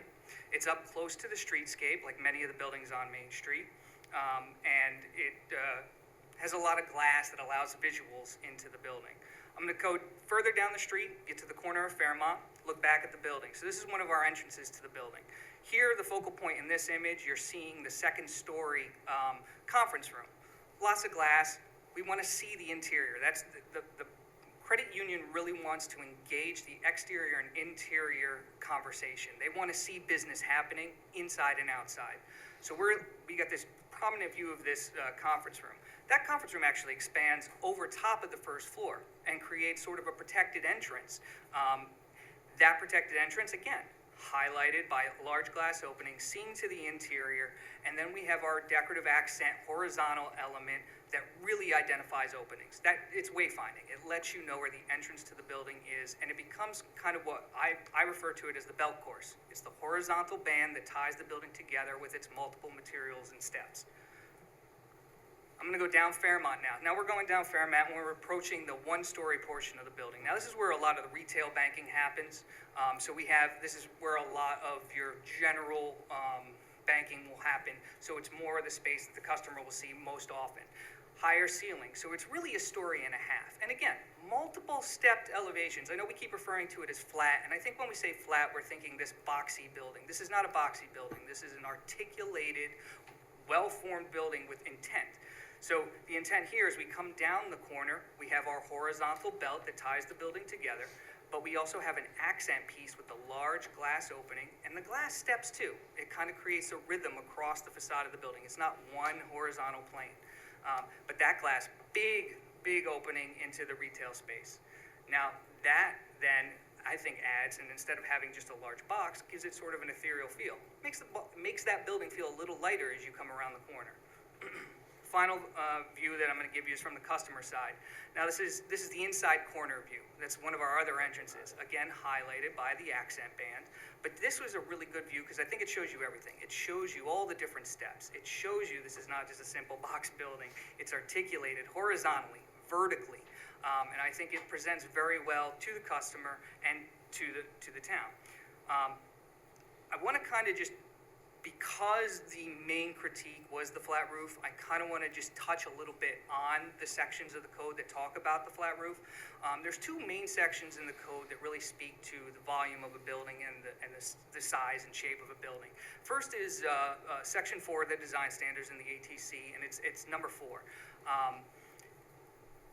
That section talks about new and infill construction integrating into the fabric of the streetscape. Because of that, we've kind of done a review of the Main Street building topology and the ATC district standards. So some of the things you talk about when you talk about building character that are actually itemized in this section are setbacks. How far is the building from the road? Along Main Street, the buildings are close to the road. So is our building. We've moved the UNO's building essentially closer. We're forming that streetscape. Yep. The heights of the building should be similar. 1- and 2-story buildings are generally what's on Main Street. We're both. We have sections that are both. The design. There are modern, traditional, and classic buildings along Main Street. It's a mixture. It's a fabric. And then finally, it does specifically talk about roofs. So I'd like to focus on that. So we went down Main Street. Every building, both sides of Main Street, we've calculated, there's 44 structures. The blue highlighted ones you're seeing are the 12 pitched roof structures along Main Street. That excludes the UNOs, so there would be technically 13 now. 2 of those 13 buildings actually have parapets in front of them that hide the pitched roof. So we're really down to 11. But let's say we include the UNOs, we include all the other ones, that's only 30% of the buildings on Main Street. Green, flat roof buildings on Main Street. Now, these are existing, I understand that, but the code tells us to engage the existing fabric of the streetscape specifically. There are 32 flat roof buildings that would include ours. So again, pitched, flat. Flat roofs are the dominant streetscape fabric. You know, it fits in this style building. It fits on this road in the ATC. I will contend the ATC is filled with pitched roofs, but not our site. Finally, one of the other aspects of this section is flat roofs where they're, I believe the terminology is impractical. The code does allow a flat roof, and what they ask for in that case is a pitched roof element. I've identified along Main Street, there are 9, including if ours was constructed, so there's 8, there would be 9, that have that feature. There are, excuse me. So if we add that feature and we consider the fact that our site is extremely compact, we are using our flat roof for all of the mechanical equipment. We can't put it on the ground. We don't have the space. We've all talked about how compact this site and this project is. So the flat roof is twofold for us. It gives our owner and our aesthetic the clean, crisp lines that we're looking for, and it also gives us our space for our mechanicals. And then as far as a pitch detail element, I mean, the actual verbiage of the code is a tower element to break the horizontal facade. That's exactly what we're proposing. And I think the intent of the code is, again, to stop flat, boxy buildings, you know, that just have one horizontal plane. And I think I hopefully proved through the 3Ds that this building does accomplish that. And then just real quick, just to kind of sort of hammer the point home and kind of beating a dead horse here a little bit, I want to talk about just a couple examples on Main Street specifically. The Taco Bell, located there by the yellow highlight. The Taco Bell actually has a pitched roof. You wouldn't know it driving by because a flat parapet was constructed in front of it, which I kind of mentioned previously. So here it is in 2012.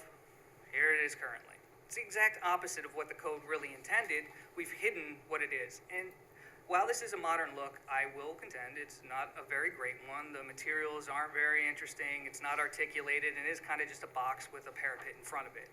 I don't think our building is, but I can see that. So there's an example of that here. Just next door, you have the Wendy's. Similar thing, except even more recent. That building had pitched roof elements that were removed. There's a pitched mansard on the Wendy's. There was a pitched shed roof right in the front of it. That's all gone. It was all replaced with horizontal, linear elements. I think this one's a little bit more successful than the Taco Bell. The materials kind of speak. I think we aesthetically agree that this Wendy's looks a little better. And I'm going to go a little bit off Main Street, only because I think this particular building is a prime example of why our building would work in this zone. 44 Springside. I know most of this board is familiar with this project. They were there when it was approved. What's interesting about this site is actually not only is it in the ATC zone, that was rezoned, as you can tell, by the kind of protrusion northerly of the border changed to the ATC zone so projects like this could happen. And this is what it looks like. And this is a very successful modern version of what we're trying to accomplish. Materiality, simple forms, and articulation via just the form's changing and the material's changing. I wouldn't call that a box. And so I think this is a great example of why this project can work, and this aesthetic is successful. I'll end again with this image, which is my favorite. I think this is a really cool image. I think it talks about everything that we want to do here. This is our new flagship for the branch. It's got the crisp, clean lines. It speaks technology. It speaks the future, which is what the credit union is trying to do. And I'm going to steal some verbiage from your code, that section I discussed. I think the overall design complements the existing streetscape. Flat roofs and modern designs are a significant portion of this zone and this street. So I hope that you guys appreciate that. I hope that you see the design in it, and I look forward to any comments or questions. Thank you. All right, just know that any HVAC up there needs to be screened. Absolutely. In a way, so if the We haven't completed that portion of the study, but yes, we will, as we progress, we will finalize that and make sure that none of that is viewed. all right, we'll see if board members have comments as we go around later. Anything else you want to present tonight? No, I think that's it for now, sir. That's it? All right, let's go ahead, Kristen. Okay, great, yeah, it's on for a public hearing this evening, seeker review, site plan and architectural review. The board has seen this application presentation a few times at this point. For seeker purposes and just for a matter of record, it is on for an unlisted action review. Subject to a coordinated review, the planning board declared their intent to serve as lead agency in December 2025. To date, no objections have been received. The planning board is lead agency. I still had some site plan related comments. I think it's just more cleaning up housekeeping type comments. At this point, I don't know that I have anything that's incredibly substantive. That said, I did want to just call out, that I did prepare, a draft neg deck for the board, for their consideration this evening. If you know, well, I'll get to that, because I think procedurally I want to talk about a couple of things. So there is a draft neg deck in your packet for consideration. This application does go hand in hand with the following application that you'll be presenting on Popeyes. And yes, we did meet and have a pretty significant, robust conversation about traffic, circulation, turning movements, signage, paint on pavement, arrows, demarcation. I do want to point out, though, that the application was circulated to DOT. I haven't received any comments as a result of submitting this latest submission to them. I don't know if you've had any last minute conversations or insights to share, but. I did have a conversation with them today. We're not expecting any significant comments coming back from DOT, since we have no curb cuts or anything along that side. Their work is primarily now just limited to the sidewalk replacement, and the removal of the old driveway and some pavement markings. It sounds like he was not going to be prepared to have those comments to us, but generally speaking, that's the extent of it. Okay, that sounds good, thank you. And then for the county planning, as was touched on, we had referred the application to the planning department over at the county. They had a number of comments, and I believe we're looking for more information. I believe there was a conditional letter returned to us. So at the applicant's request, we did recirculate the this latest submission to them. They had a chance to reevaluate the application. It is no longer a conditional recommendation, but there were comments provided. But I do think that most of their comments actually have been addressed. Yeah, they're mostly happy now, it looks Yep, like. and, so just one item that I think is actually important at this point. Staff still feels that, for the environmental review component of this, that moving forward, if the board felt comfortable to do so, is on the table this evening. However, we don't have the architectural information in front of us to have been evaluated at this time. So, at this point, I don't know if there are items that are going to require variances, or that the zoning administrator now hasn't had a chance to take a look at those items or features. So I don't know if it's a matter of having an offline discussion with her directly with your latest ideas for architecture. But traditionally what this board would do would be open a public hearing. They could adjourn the hearing, act on seeker, and defer action, allowing you to go to the ZBA to seek your variances, and then you would come back for architectural or conditional and architectural. However, again, if there were additional variances that are identified subsequent to what she's now evaluated as part of this review, you just wanna, I don't know that you wanna limit your trips, I assume, Yeah. before the ZBA, so, yeah. Have a discussion before you go to ZBA is the point. No, I think that that's fine. We can begin that process. If we we're not going to get through ZBA in one meeting, so I would think that it would, well, because of signage. I have to talk with the client if they want to proceed. The biggest thing with architectural, in my mind, as far as variances, would be signage. So that, I don't see really any other issues, and then obviously lighting. So, but there may be, but I think that if they do want to pursue signage, that would be probably a multi-meeting situation, and in that case, I'd rather get started on that process, and we can always submit that package later. Generally, the number of signs and stuff. Right. But I like the new version showed tonight where the sign is below the roof line, because before you had it up on the top there above the normal roof line, and that's what we try to discourage, so. Yeah, no, we've gotten rid of those, So it looks better from my viewpoint. I'll just give you a quick pre-ZBA tip.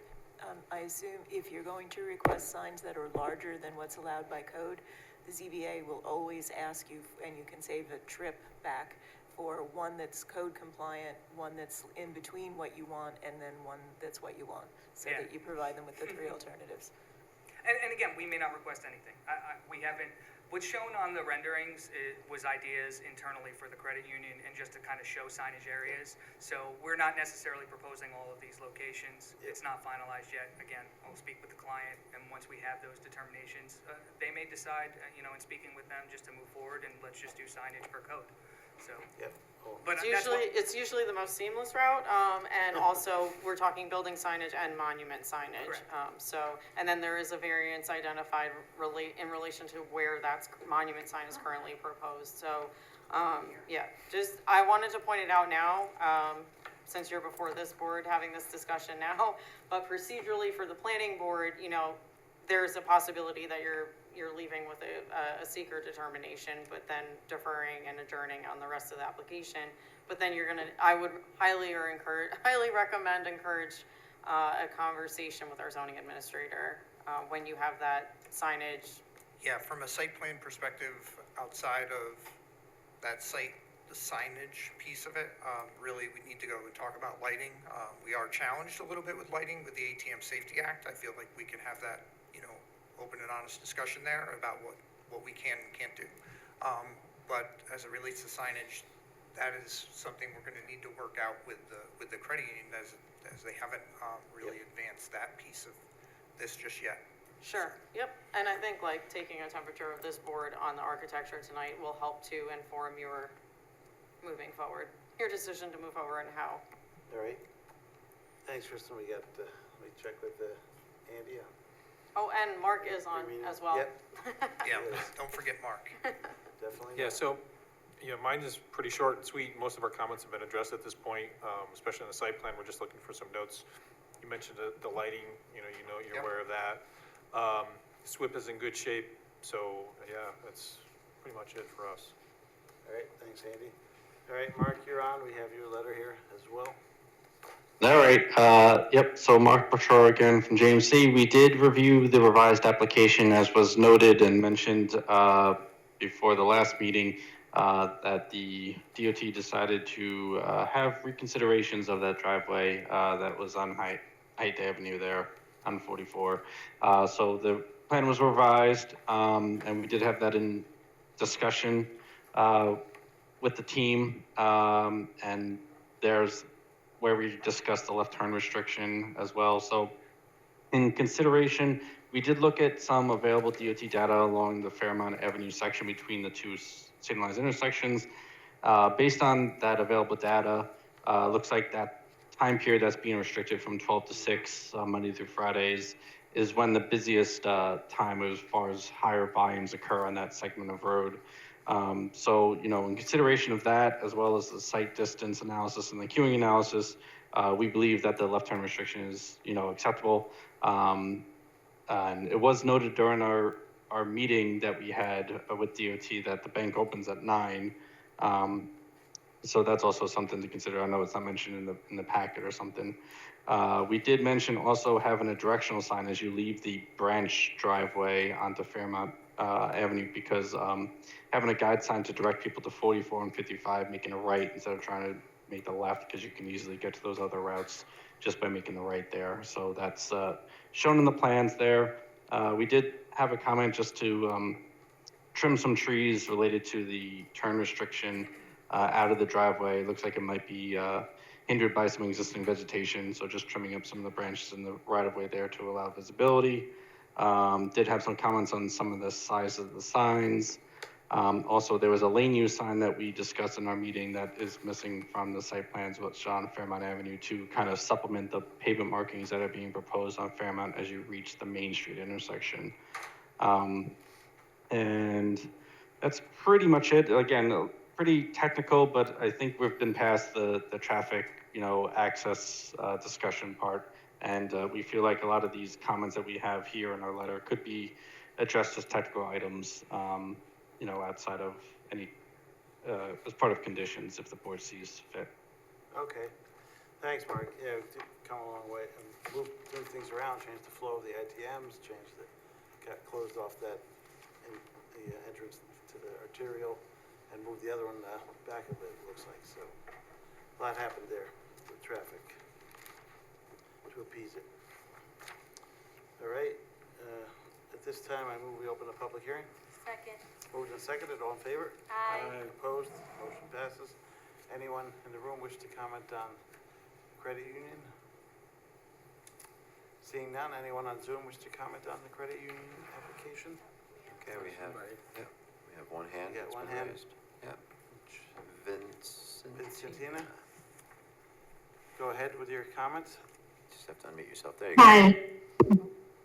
Hi. I've lived on LaGrange Avenue for 44 years.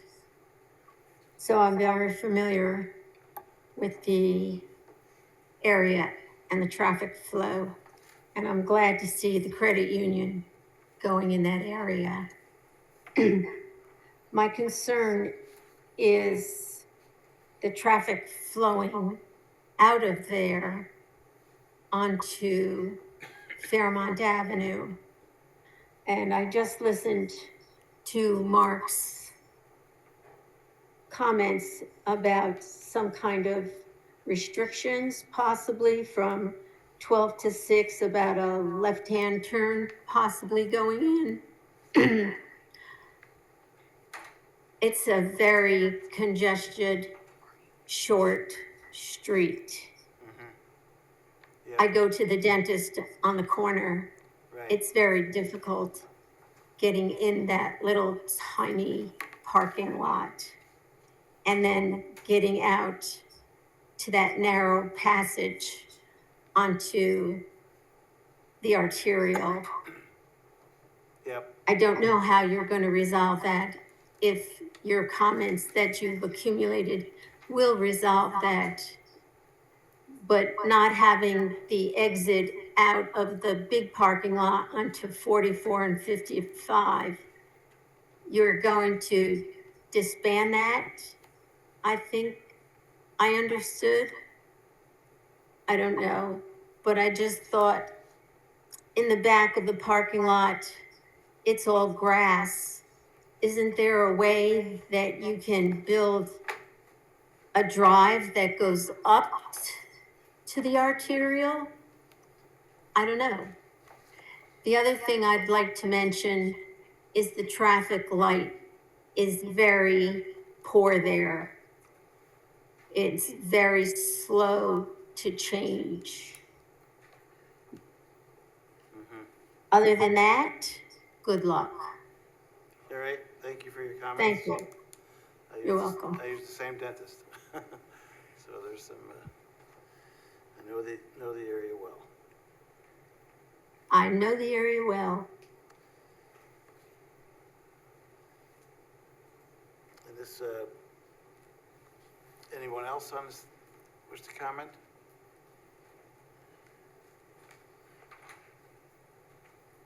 Seeing none, think you'll be back? We have an extra week back in August or September? Well, it sounds like if, you might want to go around the board because if you're willing to act on seeker, maybe you would adjourn to September at this So point. they can go to the. Then we can go to ZBA. the ZBA. Right, yep. I think that's what we're leaning towards, so. I move we adjourn the public hearing to September 17th, 2026. Second. Moved and seconded, all in favor? Aye. Opposed? Motion passes 5-0. Great, now we'll go around the board for comments. Anything from Sid? By the way, beautiful images. I hope your final product reflects the same. I hope so. The three ITMs or ATMs, are they 24/7 accessible? Yes. Okay, and I do see most of the banks, they have this written on their front door, the timings, right? So the accessibility, I mean to say, when is that whether these ITMs can be used 24/7, and what is the usual time of the bank is mentioned on the front door? That's what? That would be correct. I don't know if the ITM timing will also be on the front door, but we can get that answer from the credit union and. Or is it an assumption that they are open 24/7? Yeah, it hasn't been determined, and again, I can't speak to this fully because I'm not fully invested in what the branch's operation will be, but they have changed because they have the ITMs across the street being 24/7, the branch may only be open during open hours. It wouldn't be like a typical one where you could go in the vestibule and get to an ATM because it's accessible across the street. That conversation is still in flux, but we certainly can, I'll put that on the list and have a response for you next time. That's all. Good luck. Thank you. Any comments on the architecture? As long as we're going around the board. The architecture looks beautiful. That's what I said. I hope Thank you. it reflects the same, Okay. the final product. Sharon? Building looks great. Thank you. Rocco?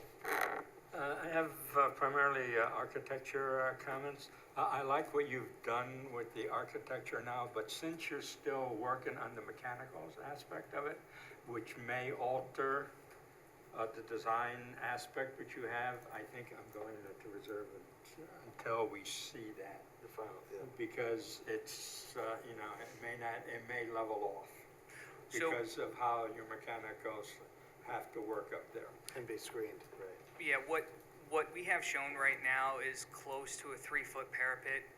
So we're not going to have substantial units up there that I think would exceed the 3 foot, but I will adjust these renderings to include the approximate unit sizes so that we can verify from these same views that from streetscape, we're not seeing them. So Because I like the way it is, and then I don't want to.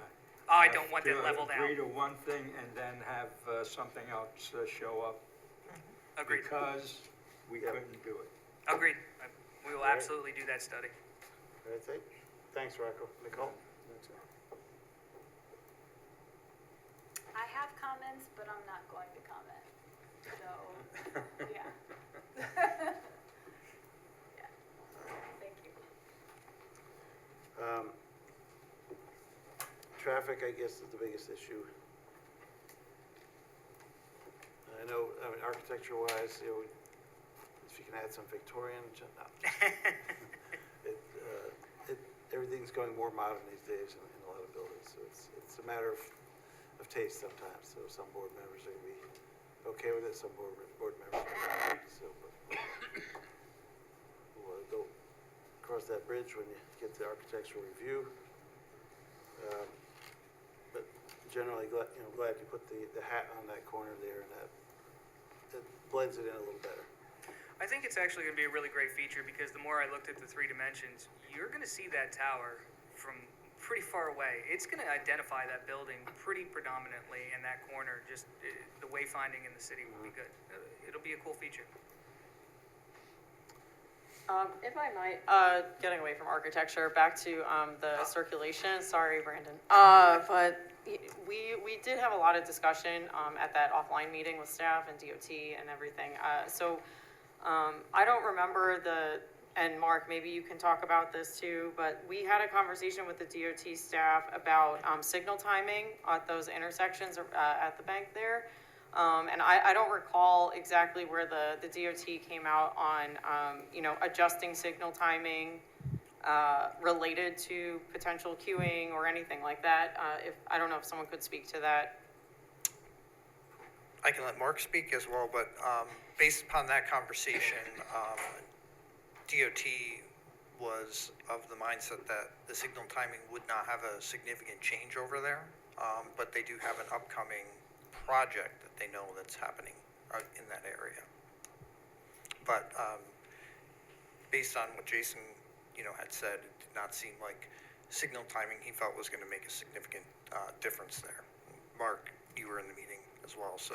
Yeah, Jason basically said at the meeting that, they don't see a few second adjustment really changing significantly, operations of the signal. I know they obviously got to keep and maintain the flow on their arterial, which is dictated by that. But as mentioned, they do have a DOT project going on over there, which could incorporate some, adjustments to the signal.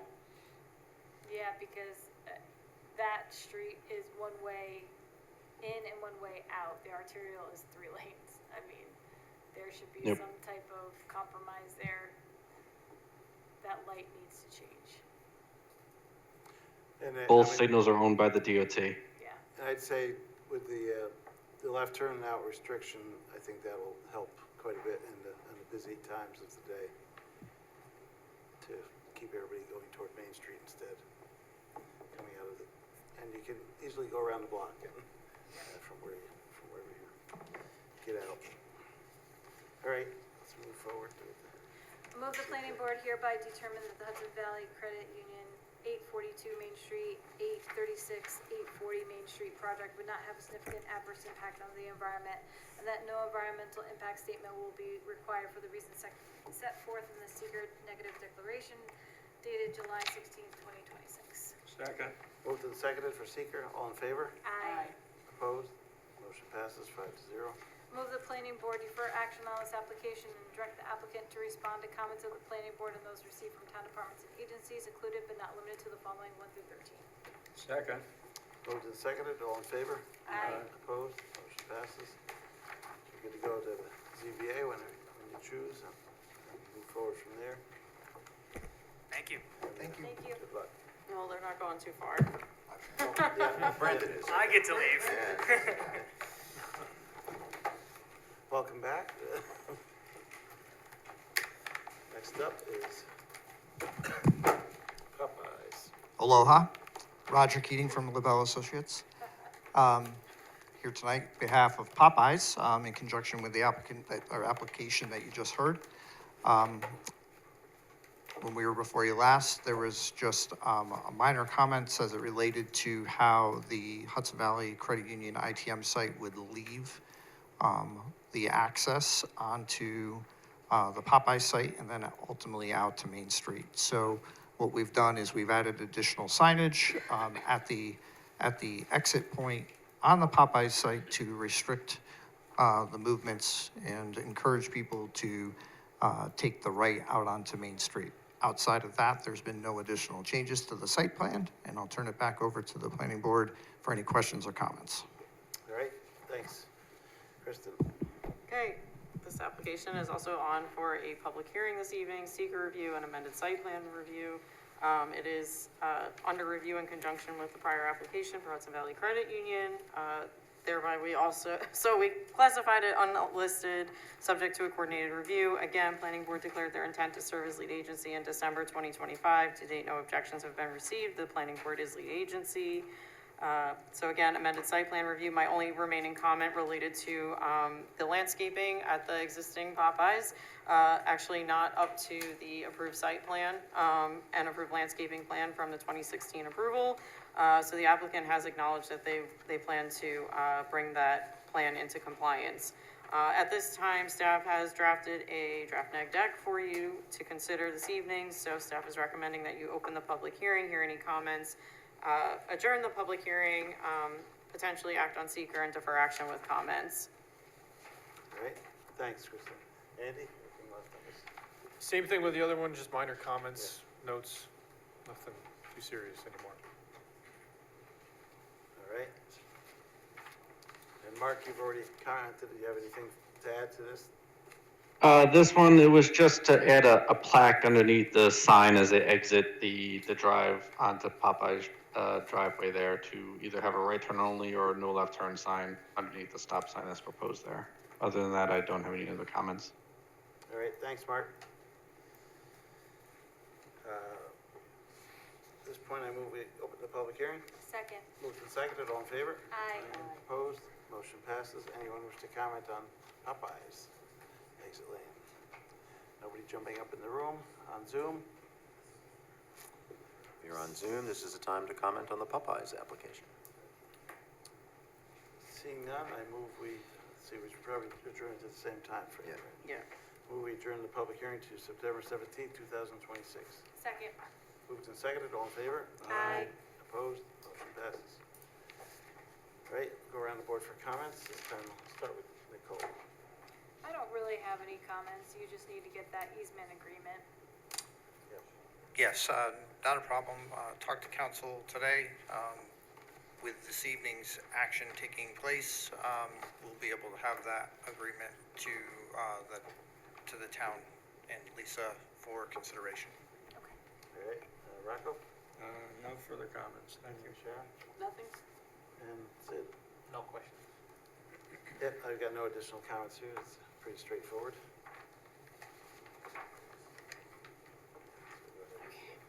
I move that the planning board hereby determine that the Popeyes amended site plan 535 Height Avenue project would not have a significant adverse impact on the environment, and that no environmental impact statement will be required for the reasons set forth in the negative declaration dated July 16, 2026. Second. Moved and seconded, all in favor? Aye. Opposed? Motion passes. I move the planning board defer action on this application and direct the applicant to respond to comments of the planning board and those received from town departments and agencies, including but not limited to the following under 10. Second. Moved and seconded, called the question, all in favor? Aye. Opposed? Motion passes. 5-0. All right, Thank you're you. good to go. Good night, everyone. Have a good night. Next up, we got Inwood Avenue Townhomes are back.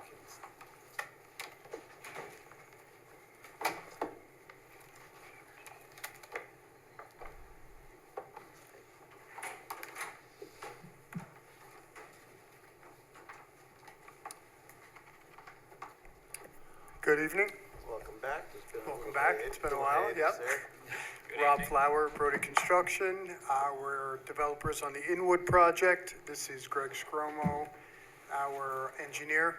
Since public hearing, I figured he'd go through these slides that you're all very familiar with, go through some updates, some changes, and answer any questions. All right. I can share my screen. Oh, yeah, let me just, sorry about that. Go ahead, you should be okay now.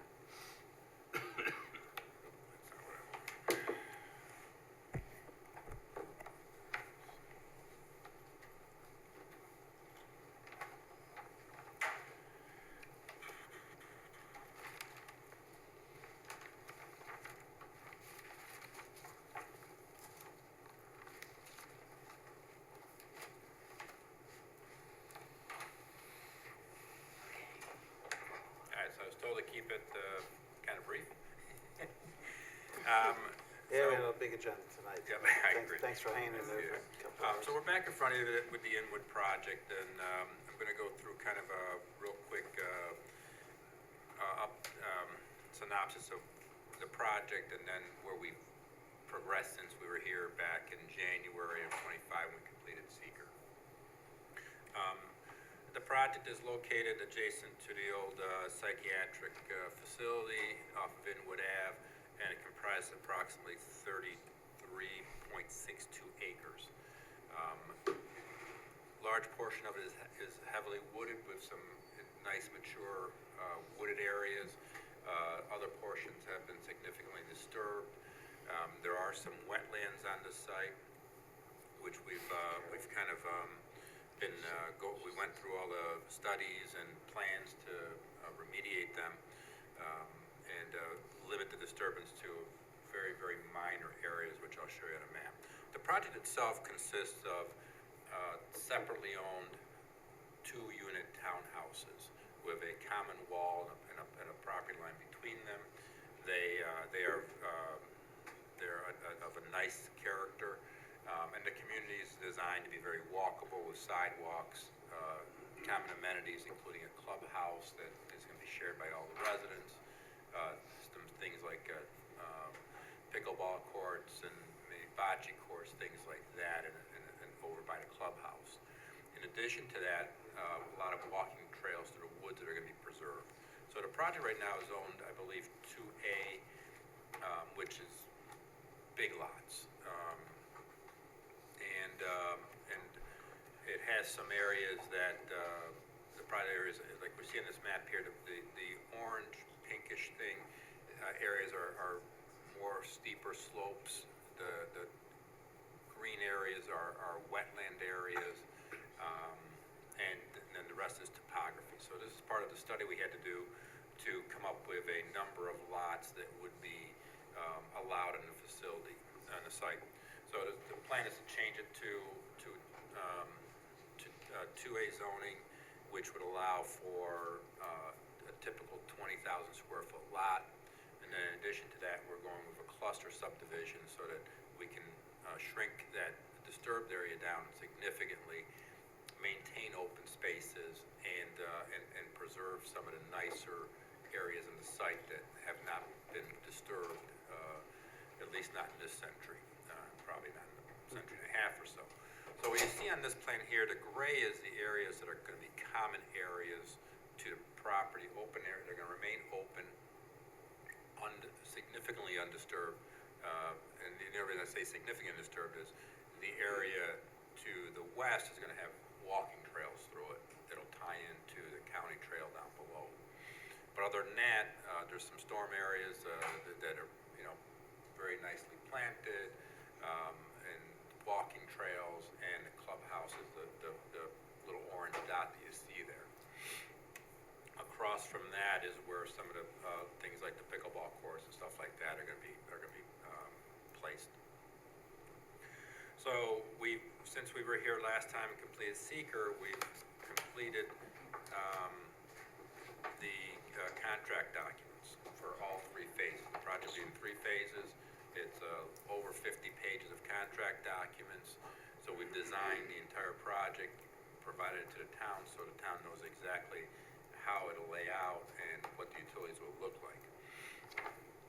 Just that, in the last week, we got comments back from the town.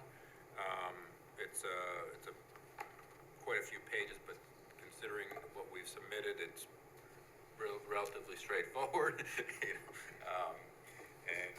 And we've got to get some of those questions resolved and answered prior to us going forward. But honestly, there's no significant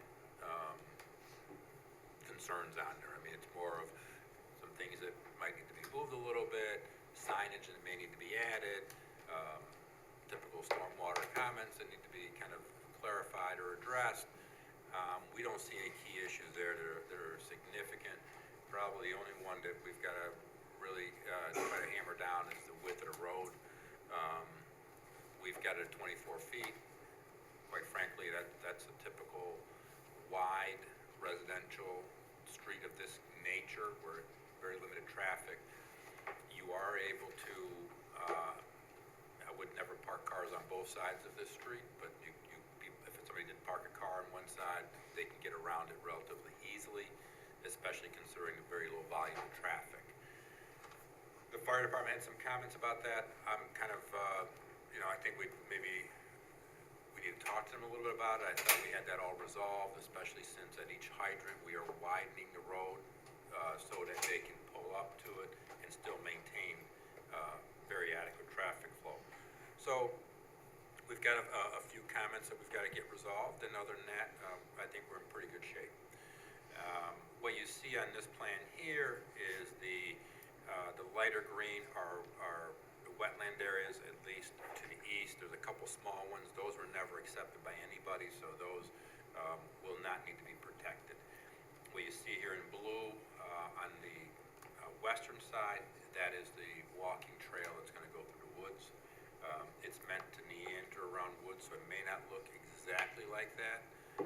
We're going to work with the town when we flag it, and put some flags out to make sure everybody's happy with it.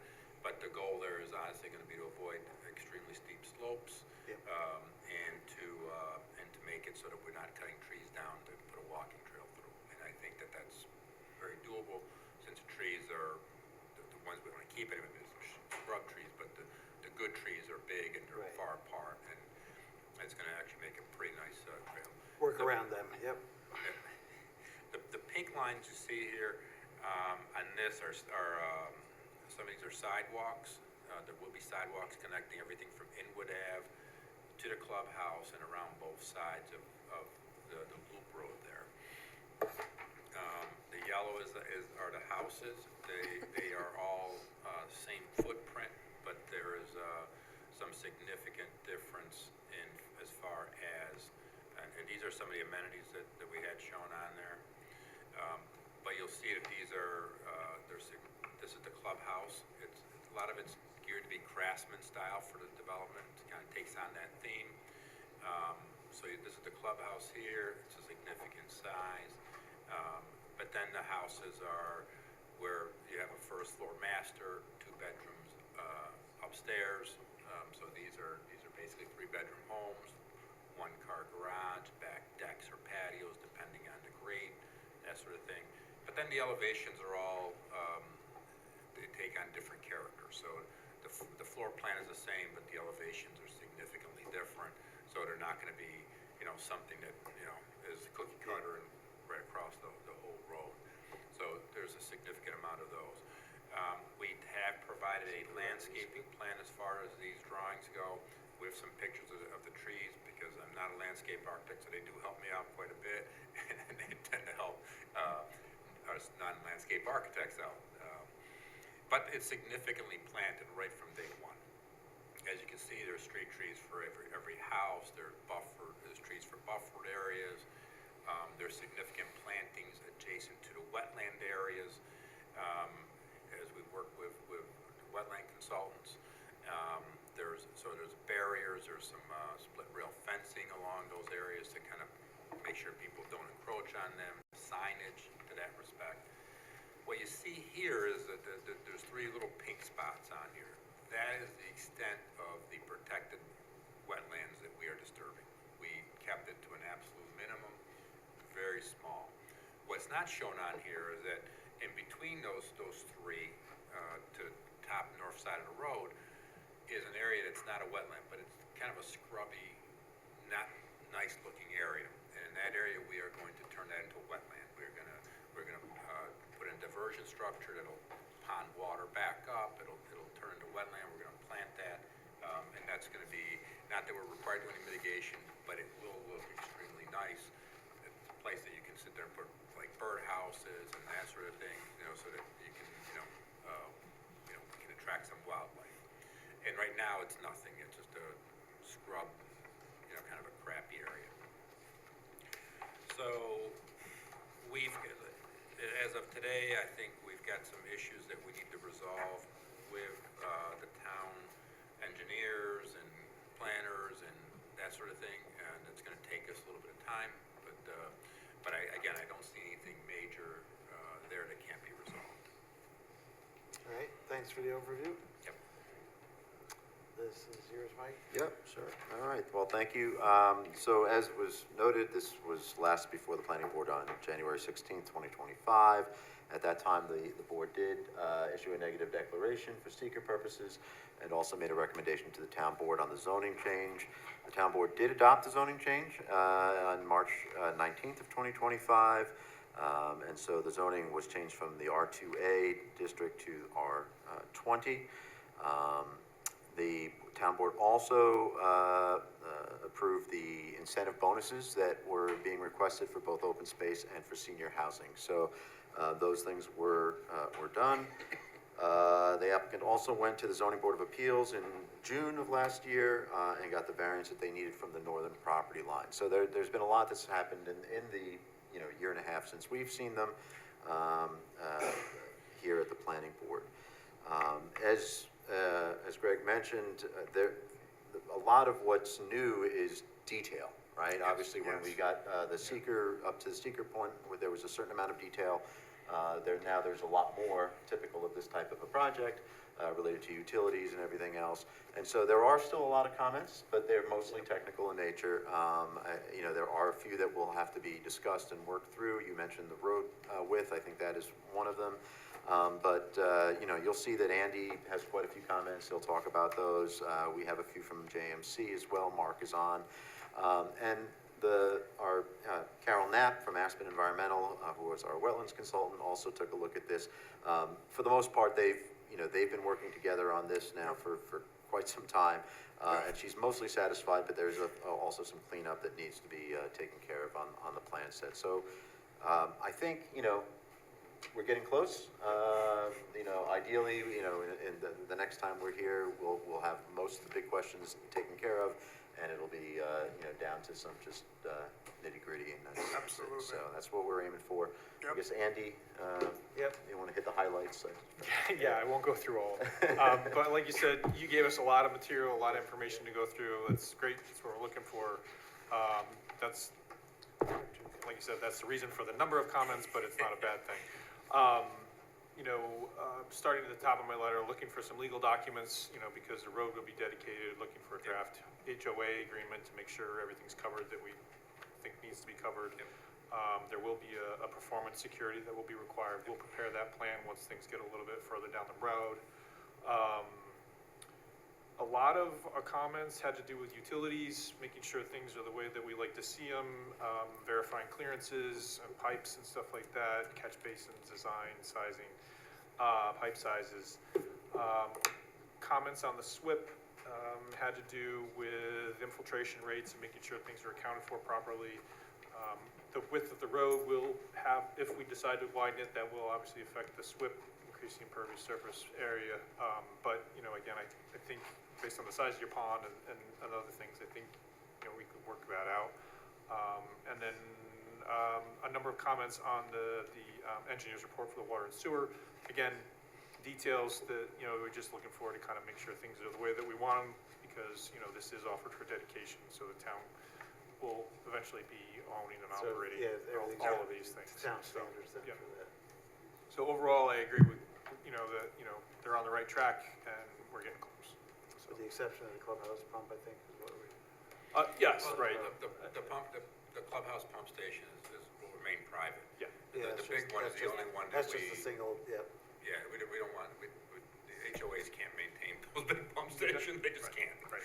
The little ones in E1, that's there because the alternative is disturbing more land and raising the ground more, and I'm not sure it makes sense to anybody. It's a way to do it. Yeah. All right. Thanks, So, I mean, Andy. we would be fine with holding off during the public hearing until like September. It gives a chance to go through some stuff, and I don't think we can get the issues resolved before next meeting anyways in August, so. All right, Yeah, well, if you we need gotta go. if you need to talk to us directly about any comments, feel free to reach out. Yeah, and I think an offline conversation too with the fire department and fire inspection would be good to just talk about Yes. the road width and get that settled up The- front. The highway superintendent had raised similar questions. I mean, so- because, With you have not, vacations and everything, it's gonna be. since you have not put parking in other, you know, designated parking spots around people having a party, they'll park along the road, so the fire Yeah. department just has to be Yeah, and I happy mean- that they can get by with a truck if they need to. Yeah, I mean, the town obviously can look at restrictions. I mean, I've seen that other areas in the neighborhood have restricted parking overnight, you know. Yep. Especially during winter time, those make sense. That's still a That is townwide here. That is townwide restriction, so. We weren't going with a narrow road because there was some concerns brought up before, you know, no matter what you do, somebody's gonna wanna park on these roads. And also keep in mind that these 24 feet is wider than the adjacent subdivision roads. You know, so if those have worked out fine, you kinda get a perspective on, Yeah. you know.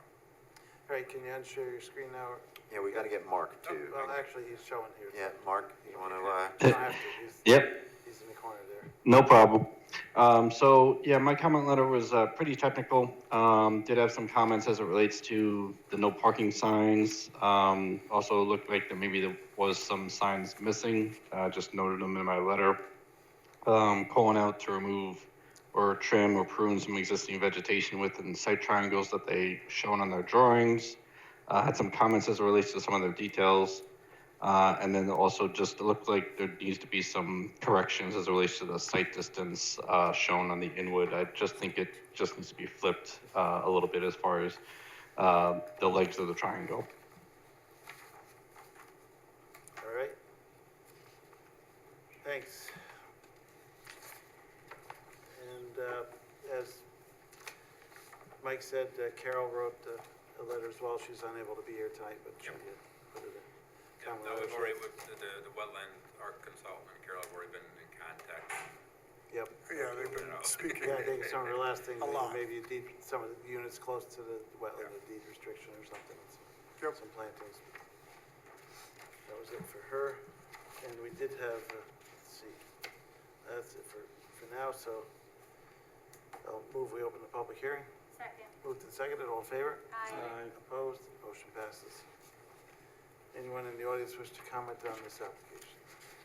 Seeing none, back there. Anyone on Zoom at this time? So if you're on Zoom and you want to comment on the Inwood application, now would be the time. You can unmute yourself. We did receive one comment. Right? Yep, that's, seeing none there, I'll mention we received one comment in writing from Michael Christensen, who's living across from the development, I think. So they're generally opposed because of, it'll be into the record, but generally it's concerned about the wildlife on the land now, where the wildlife are gonna go, and and additional traffic that this could bring. So, I mean, the wildlife, there's a good portion of the land that's not disturbed, over 50%.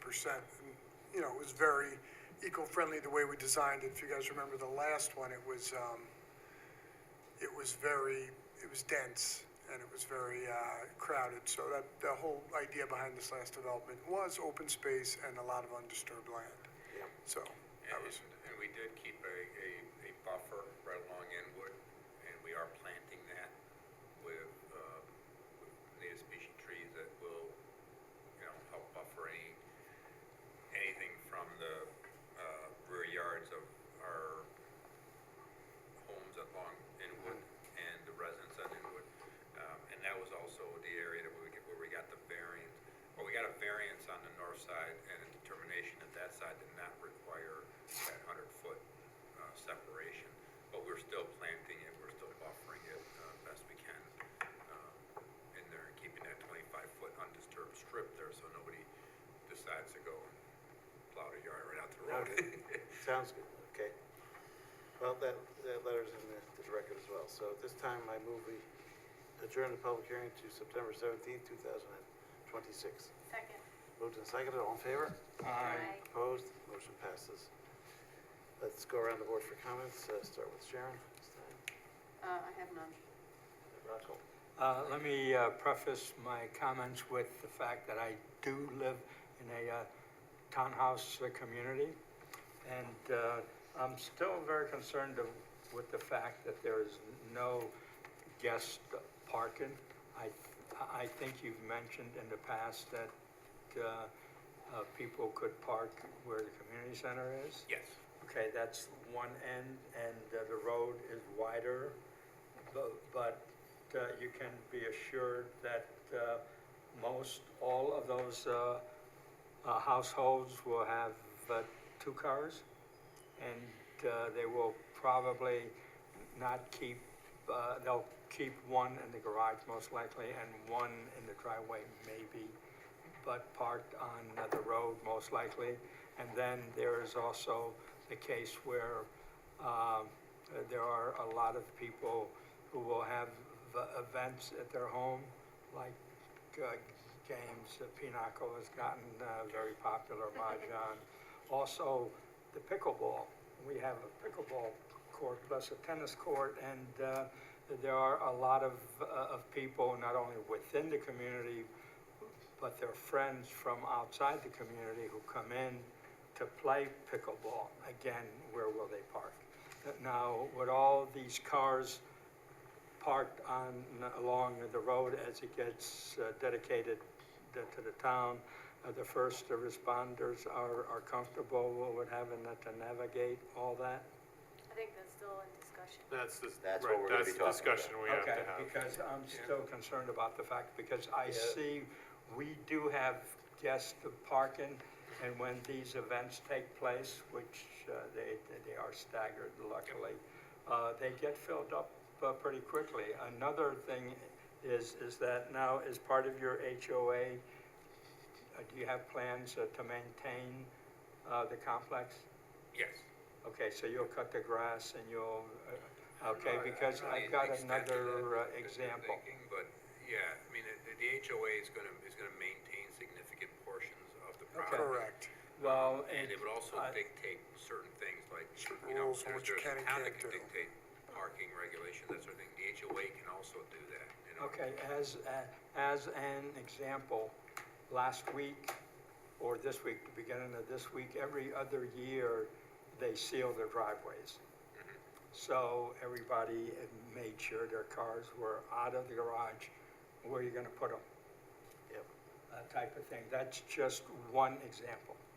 And then when they do the guest parking, I don't know what, you know, once the road is dedicated over to the town, then the town becomes responsible for maintaining the road, and that becomes an issue. But anyway, so Yeah. that's, so that's really my big concern, having lived in a community like that since 2005, so that's what, Yeah, and 21 I've lived in a plus townhouse years, so community that's, before, and I mean, to be honest with you, I loved it. I miss it, because you just push the garage door button and then you go golf. You know, and it's like, you don't have to deal with everything else. And they maintain everything yeah. where I am. Yeah, They the parking, maintain the driveways, the lawns, the sidewalks, and Yep. everything.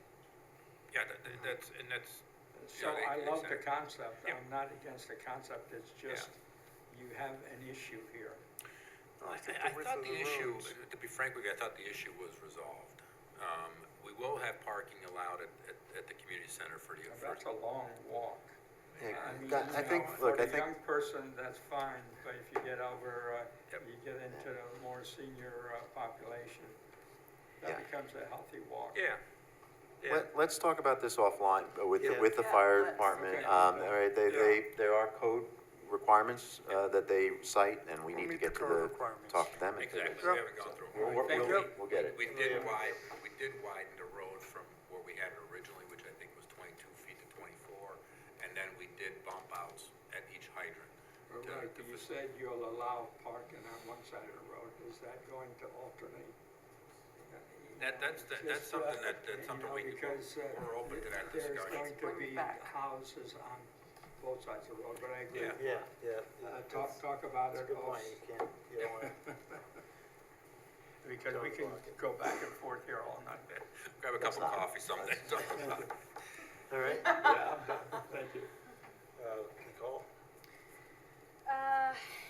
Yeah, I mean, it wasn't even really my question, it was your question, but I'm gonna bring it up. Why the 55 and up, why are they clustered in one area? They weren't supposed to be. Okay. It was, we talked about it, that's the way my designers originally proposed. I said, no, you wanna split it up between the three phases. Okay. And so, yep. It was just a Yep, no, fluke. but when I saw that coming, I was like, really? We missed that? Because it was how, and it was supposed to have been changed. So we're gonna split that up between the three phases, probably proportionally or something, you know? Okay. That sort of thing. All right, Sid, anything? No questions. This point, we're good with all the legal agreements that are gonna happen for this? We will be.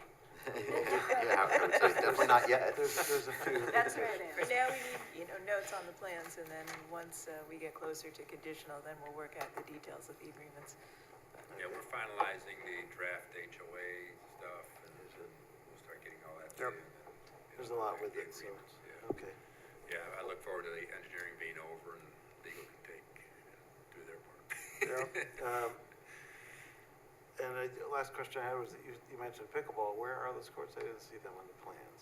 Oh, They are? they are Yeah. I missed it right somewhere. across from the community center, so. Across Yeah, the- yeah, Community center down and a the little bit. pickleball. Oh, bocce, got it, you know, across that the sort road of from stuff. there. Got it. Now I see it. Yep. Great. I hate pickleball. It's such a- I move the planning board defer further action on this application and direct the applicant to respond in writing to comments of the planning board, those received from town departments and agencies in group and not limited to the following, 1 through 13. Second. Moved and seconded. All in favor? Aye. Opposed? Motion passes 5-0. See you in All right. September. Have a good one. We'll see you next time, in September, I guess. And good luck getting through all those discussions with the fire department, et cetera. Thank you. Onward to 37 Raymond Avenue. Oops. Broke. Shooting rubber bands. Yeah, thanks. Jacob. Hello, everybody. How's it Hey, going, Jacob. Jacob?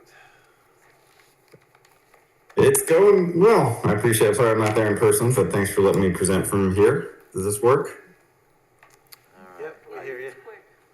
Are you gonna share screen? I'll just have to, Yeah, if that's possible. yep, I got it. Okay, go ahead.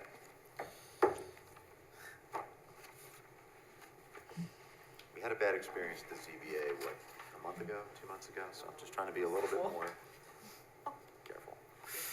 Whoa, all right, there we go. We see it's up on the screen. Ooh. Oh, that's a little too Okay, small. great. Yeah, even for me, There we go. sitting right here. All right. Fire away. All right. So Jacob Breckus for the applicant. Grateful. Actually, no, I'm going to stop sharing until it's ready. Grateful for the chance to meet with you, and I've been given instructions by Mike to be concise.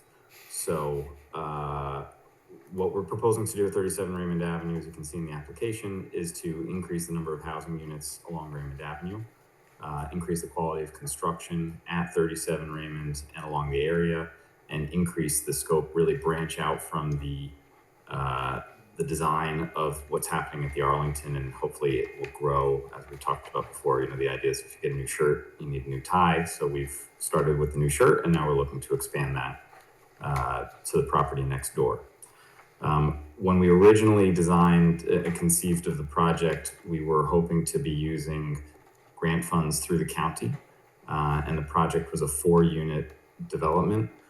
We since have spoken with the county and realized that we want to prioritize expanding the density and the number of housing units in the area and increasing the look and modernizing the look of the building. Unfortunately, when you go above 4 units, we would be triggering the Build Buy America Act, which is costly, problematic, and basically we were advised to just not use it.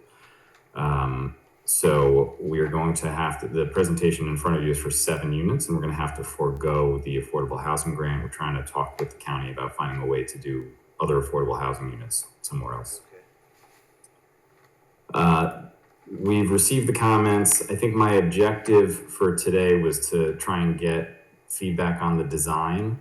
I think a lot of the comments that we received are technical, and Steve Whalen, who's the architect and put together the site plans, is on vacation until tomorrow. One of the items that we definitely noted is that because of the Arlington Town Center, any units above commercial space don't count towards the density. Right. And so we noticed that one of the units counts as a unit in the current design. So we're going to meet with Steve hopefully tomorrow and decide whether we're either going to adjust the layout so that that unit makes it not count and so that we can be in 4 units, or submit to the ZBA. And we spoke to Christina and are ready to submit. There was an issue that I want to present also, which is, I think we can reach out to Andy to learn about the truck, the garbage truck. We're having a little bit of complication. The site is extremely tight. And so right now the garbage truck goes in and then comes back out. There's not enough room for it to turn around. And we've been struggling to figure out how to make that happen. We did see the comment, and so I'm happy to follow up with Andy. And yeah, so I think today, I'll bring this back up on the screen. Go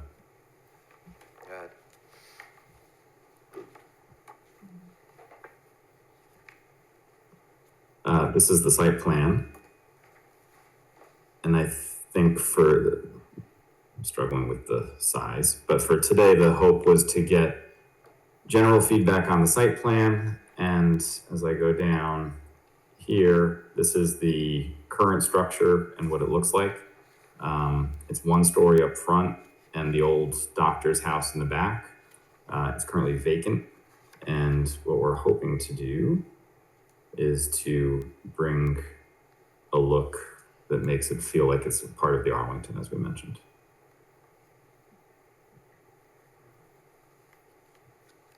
Yep, looks nice.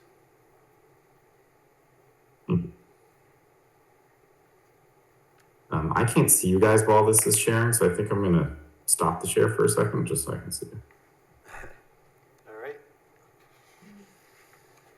Thanks for the presentation. Go to Mike for this one. Yep, so this is on for seeker review, special use permits, site plan, and architectural review. At their last appearance in May, the planning board determined that it would conduct an uncoordinated environmental review of this as an unlisted action. We have much of the information needed in their environmental assessment form, but there are a couple things that still need to be added. Some really engineering details about water and sewer. The main issues that Jacob mentioned beyond that are things like the refuse disposal, also is the way that the site will tie into the stormwater feature that's in the back of the lot. So there are a few things that still need to get addressed. They're primarily engineering details at this point. So we weren't in a position yet to recommend a negative declaration, but I think with the items that have been identified, hopefully next time we can get them there. I'll turn it over to Andy because he can probably give you a little more on that. Yeah, we don't have a lot of comments, mostly related to utilities, as far as the amount of flow that they anticipate to come out of the building, and making sure that the water and sewer service connections are adequate, that are there now, or if they have to upgrade them as part of this project. Jacob mentioned the refuse truck, potentially providing a turnaround. I understand the site is tight. The concern is, pulling into that site, it's a fairly, it's a long distance from Raymond Avenue back to the refuse enclosure, and then having them back out. That's the safety concern that we have with the truck backing out through that long length of the parking area. And then across onto the Raymond Avenue. sidewalk. And across the sidewalk, exactly.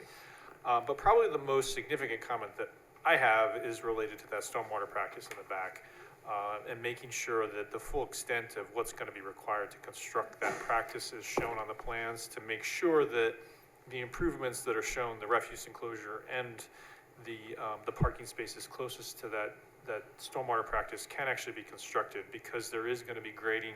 There's grading shown within the practice, but there's also grading that's going to happen outside the practice, that we need to see that to make sure that that all is going to work with what's being proposed. So, if I had any suggestions, I would recommend that maybe you talk to your engineer that helped you with the Arlington, and see what they can do for you, Jacob. And I'm happy to talk with you or your engineer or whoever to help sort this out.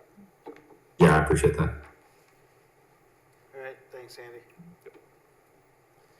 At this time, I move we open the public hearing. Second. Moved and seconded, all in favor? Aye. Opposed, motion passes. Anyone wish to comment on 37? Raymond. No one in the room apparently, and I do not see anybody. If you're on the Zoom and you wish to comment on 37 Raymond, now would be the time. Let's see, what are we gonna adjourn? You can try to come back in August, Jacob? Yes, please. Yep. You got an extra week this time too. Yeah. I move that the planning board adjourn the public hearing to August 20th, 2026. Second. Moved and seconded, all in favor? Aye. Opposed, motion passes. Go around the board for some comments. Anything, Sid? So when you come back in the month of August, so by the time would you be having the solution? I'm thinking when you mentioned the dumpster truck, right? Where would you also consider the fire truck as well as part of the solution? Like, what is the solution you're going to have if you have track like a dumpster truck or a fire truck to see there is enough space for it to make it turn around? So the fire truck, I believe we're comfortable there. I think the concern is just how, hopefully there won't be very many fire trucks coming. It's a 25-foot wide drive lane. The concern I think that Andy was mentioning with regard to the garbage truck, yeah, we hope to have that solution. We're in conversation with the garbage companies to figure out, how much space do they really need. I mean, to be transparent, we've looked at various different options. So we've looked at creating a way for them to kind of do a 3-point turn. We're looking at the option of downgrading to more residential style roll-off, individual units. Those are probably the leading ones. It's just a narrow site. So one way or the other, I think we hear the comment and we want to manage it. We don't want a garbage truck driving into our building or going onto the street. One of the thoughts that we'd also talked about is maybe if we can limit it to certain hours where there are less people on the street. So early morning hours, not a lot of walkbys. So we're in conversation with the garbage company, and I hope to have an answer in the next couple of days. Okay. I didn't know if you could get away with just rollouts because you have the commercial spaces too, so. That was our concern. That's exactly right. Yeah.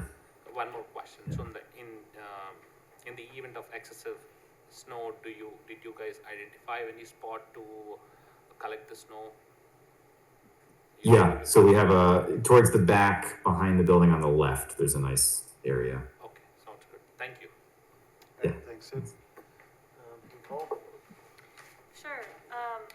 Again, you're revamping a piece of property that hasn't looked the greatest in the past few years, and so we thank you. I don't really have too many things to ask or say. However, I just wanted to touch upon the building department had some comments about the first floor and handicap accessibility. So I just wanted to get your thoughts and comments on that. Yeah, and those are good comments. Oh, let's see if I can. Are you trying to share again? I was, but That's all I right. just Go see ahead. myself Go on the ahead. I got screen. you. So I'll see if I can pull it up. One of the issues, we're trying to figure out whether this building requires a handicap access or not. There are some building code situations where, because it's a historic building that's hard to retrofit, and there's actually not a first floor unit, so we're proposing a garden style unit and then a unit up a flight of stairs. So there is no ground floor unit. So we were reviewing the code. To be honest, I thought that it does not require a unit. There was some questions, and we were hoping to reach out to Bruce to figure out what that was, which is why the comment was fairly vague on the plans. And it was sort of a placeholder. So if we need it, we have an area that we can put a lift. And so we'll hopefully have that resolved by the next time we come back. Okay, thanks. You're not actually sharing your plan right now. You're sharing the screen of us, and which is confusing. There you go. All right. All right. There we Brian, go. anything? Okay, a couple of comments. First of all, I'm not sure I fully understand. Are there 7 units or 4 units? And if there's 4 units, then will the architecture, I assume, will change? Great question. So there are currently 3 units. The original idea was that we would expand it to have 4 units, but upon sitting with the architect, we realized that what we could do is create 7 units in total. And I'll show you where that would happen. Oop. So along Raymond Avenue, right now, is just the ground floor. So we would be building new units above the current storefronts. So I'll show you what it looks like right now. So as you can see here, up along Raymond is just a ground floor, and we would be building new units up there. And then we would be digging down in the basement and putting an extra unit down below. So now we're proposing 7 total units. Okay, so that on your current plan, like 8A1.2, the architectural drawings that we have here, that is the proposed second floor plan there. Correct, right. Okay. On the left side is the second floor. The units up along Raymond are actually loft units. So you would enter here, you'd have an interior stairwell. And then on the right side of the screen is the third floor. This is the bedroom and full bath upstairs. Right. Oh, so there's no commercial downstairs then, because I'm getting confused. Well, on the first. Yep, so on the first floor, yeah, on the first floor over here is commercial. And the commercial, right now it's yeah. Okay, but, all right, but, okay, so this proposed second floor plan is not really a second floor, it's a loft area then. So really, and this building is a building that's confusing to, right, so this area in blue is commercial currently. Right, yes, And when you walk in right now, you walk up a flight of stairs to get to here. So this is not really the ground floor, this is sort of 1.5 stories. On the left here is if you enter from the back of the building and you go down a few flights of stairs, it was the old, so this originally was a house, then it was a doctor's office. And when it was the doctor's office, his wife used the basement as her office. So she had a 2-room office, she did all the billing and whatnot out of there. all right, are we going to do architecture separately? Yeah, we usually do, but not tonight. We're not gonna be doing it tonight, but Okay. if you have comments about the architecture. Oh, well, I have comments because the way I view these plans and view the renderings of the building, I think it looks great, by the way. So let me get that out of the way. But from what I can see here, it doesn't always match what the plans say. Okay, so that's part of my concern, because if I look at the renderings you have on 10A, for an example, 10A 1.4, where the bedrooms are, which show on 8A 1.2, where the bedrooms are in the back, you show 2 egress windows, but there's no egress windows shown on the plan, on the rendering. You show 3 windows across the back, and there's. So I think we can do a better job of making that more clear on the next plan, and actually asking Steve to refine and to show the roof plans to some extent. But the egress windows are intended to be on the side, and it's right, yeah. So then, now my other question, and this goes for all the egress windows, where do they egress to? I mean,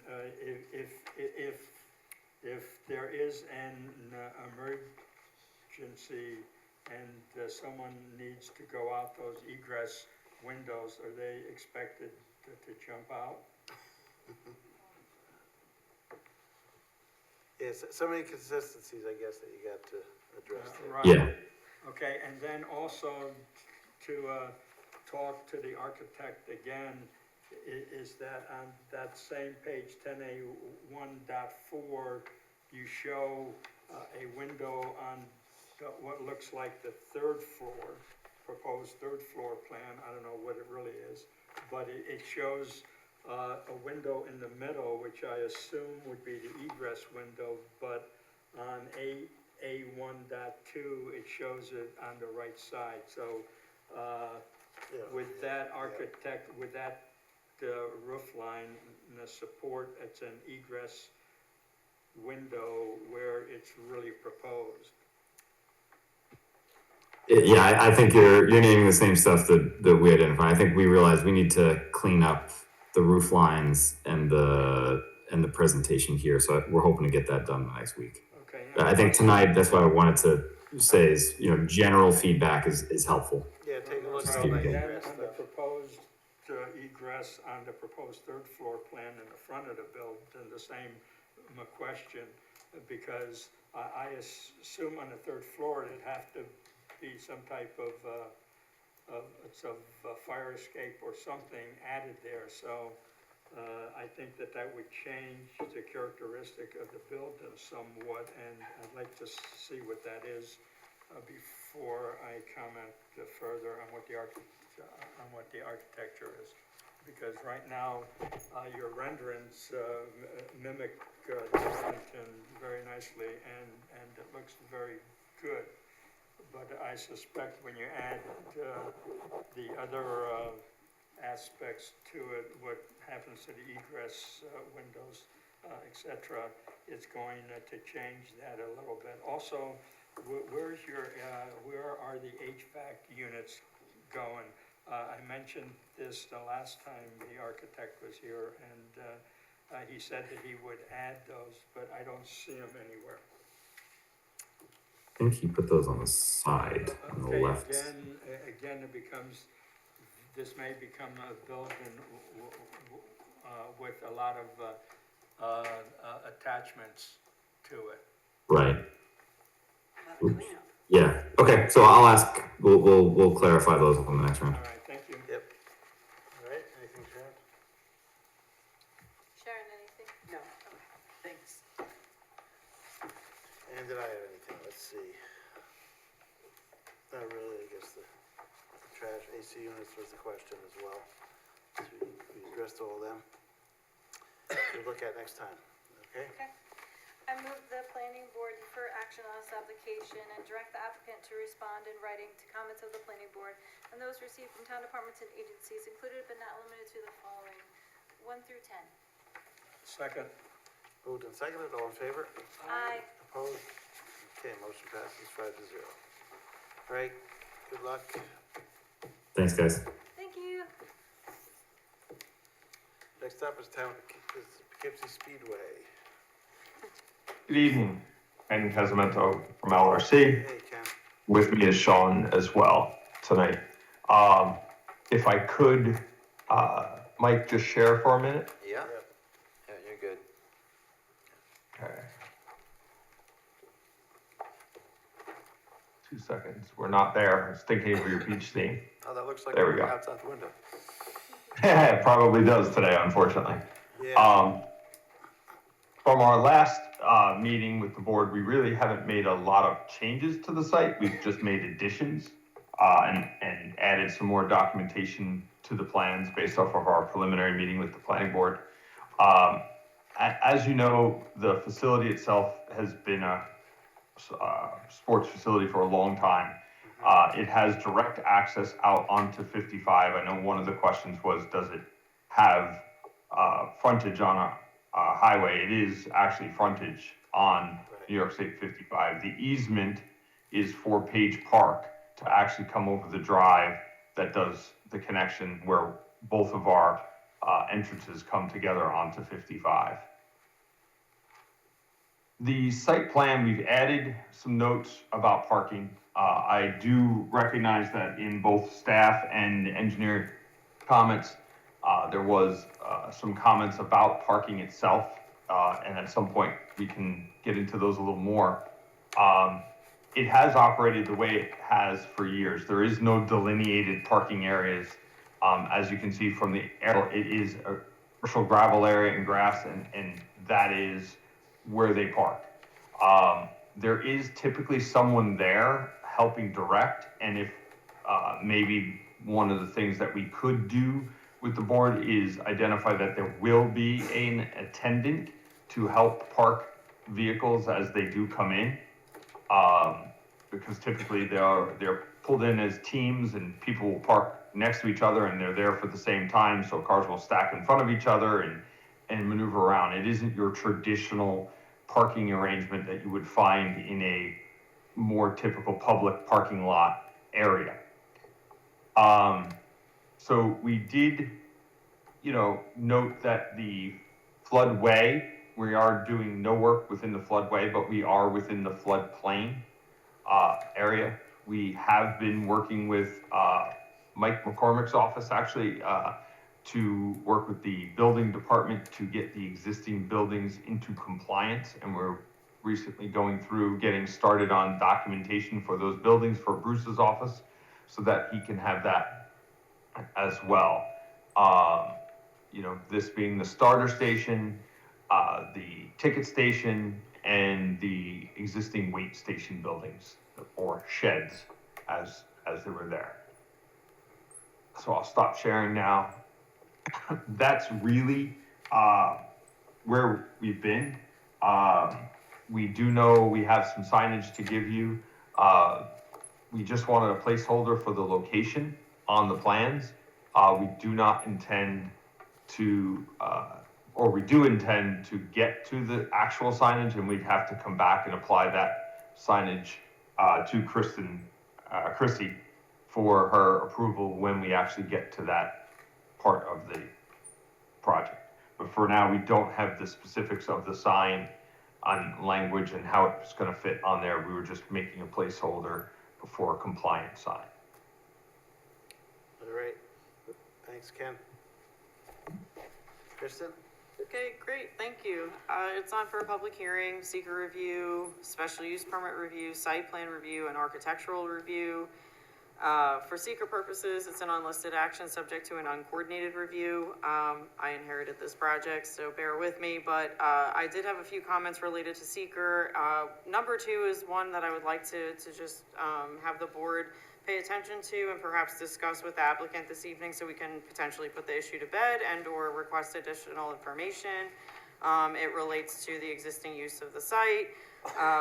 In developing a seeker neg deck, as staff, you know, we're trying to help the board develop a negative declaration that's as informed as possible. So if the board feels that the existing use rationale is sufficient, that's fine. But, you know, traditionally we're asking for operational data like patron count. Is there an existing like acoustical analysis or just something, a measurement of some kind we could get to put in the record? You know, I leave this to the board to discuss with the applicant. How loud are these carts and stuff? Yeah, and then, so it is, again, on for a special use permit review, so I just included basically the requirement for recreation outdoor. There are specific criteria, 1 through 4. The items that have been addressed or do not apply are crossed out. Otherwise, the other items remain for your review.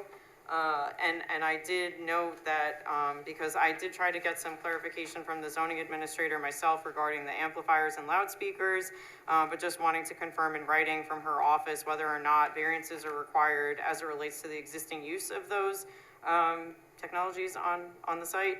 Also, as it relates to lighting, it was noted that lighting is not proposed to be installed. However, there were operational items that were provided, some language about hours of operation and also seasonal operation.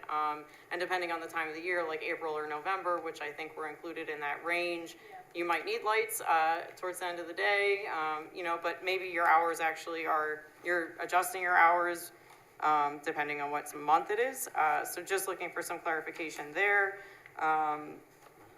District bulk requirements, and then I went through the site plan review that Eric had previously provided and tried to fold in his remaining comments if things were addressed, great, or if I was looking for a little bit more detail on the plan. And then of course then I'm also looking at the plan as now essentially a resubmission, so I was finding some other things that we just wanted to clean up the plan basically.